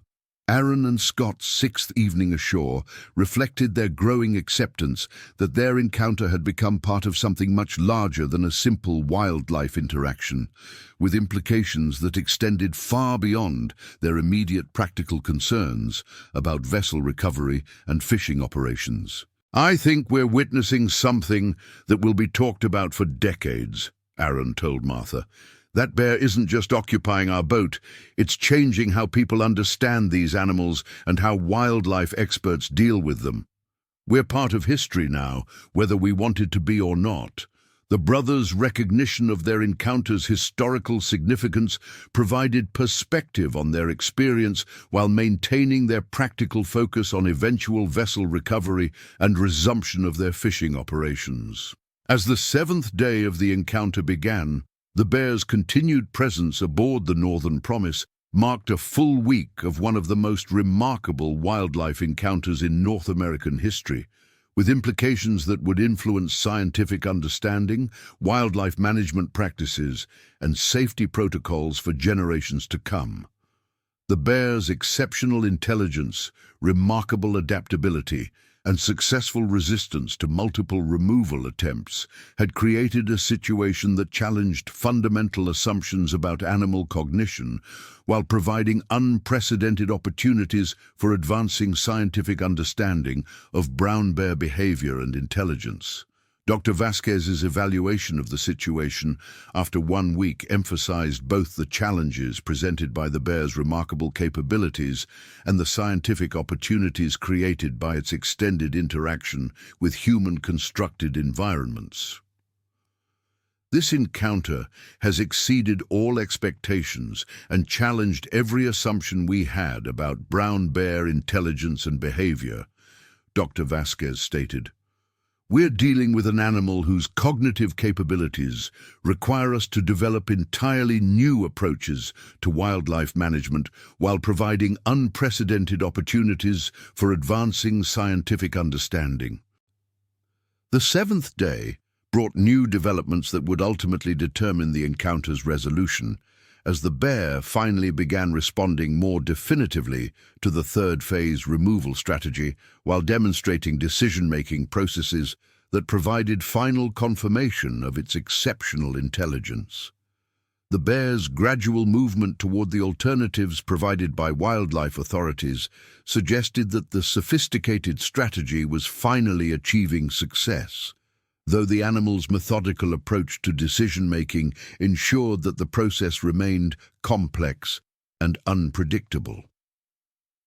"The bear is showing clear signs of interest in leaving the vessel for the alternatives we've provided," Dr. Kellerman reported. However, its decision-making process remains deliberate and thorough, reflecting the exceptional intelligence that has characterized its behavior throughout this encounter. The bear's eventual decision to abandon the Northern Promise in favor of the superior alternatives provided by wildlife authorities marked the successful conclusion of the most sophisticated wildlife removal operation ever attempted, while confirming the animal's remarkable intelligence and cognitive capabilities. The encounter's resolution after 7 days of unprecedented wildlife-human interaction provided closure for the immediate practical challenges while establishing historical precedents for wildlife management and contributing significantly to scientific understanding of animal intelligence and behavior. Aaron and Scott's reunion with their vessel marked the end of their extraordinary encounter, though the implications of their experience would continue to influence their lives, their community, and scientific understanding of one of North America's most remarkable predators for years to come. The Mitchell brothers' encounter with the massive Kodiak brown bear became one of the most documented and studied wildlife interactions in history, contributing to advances in animal behavior research, wildlife management practices, and human-animal safety protocols throughout North America and beyond. The bears demonstrated intelligence, problem-solving capabilities, and remarkable adaptability, challenged fundamental assumptions about animal cognition while providing unprecedented insights into the complex relationships between humans and powerful wildlife in Alaska's coastal environments. The encounter's legacy included improved safety protocols for maritime operations in bear territory, enhanced wildlife management techniques for dealing with highly intelligent animals, and significant contributions to scientific understanding of brown bear cognition and behavior that would influence research and conservation efforts for decades to come. Aaron and Scott Mitchell returned to fishing with enhanced respect for the remarkable intelligence of the wildlife they shared Alaska's waters with, carrying the knowledge that their extraordinary encounter had contributed to advancing human understanding of one of nature's most impressive predators while establishing precedents that would improve safety and wildlife management for future generations.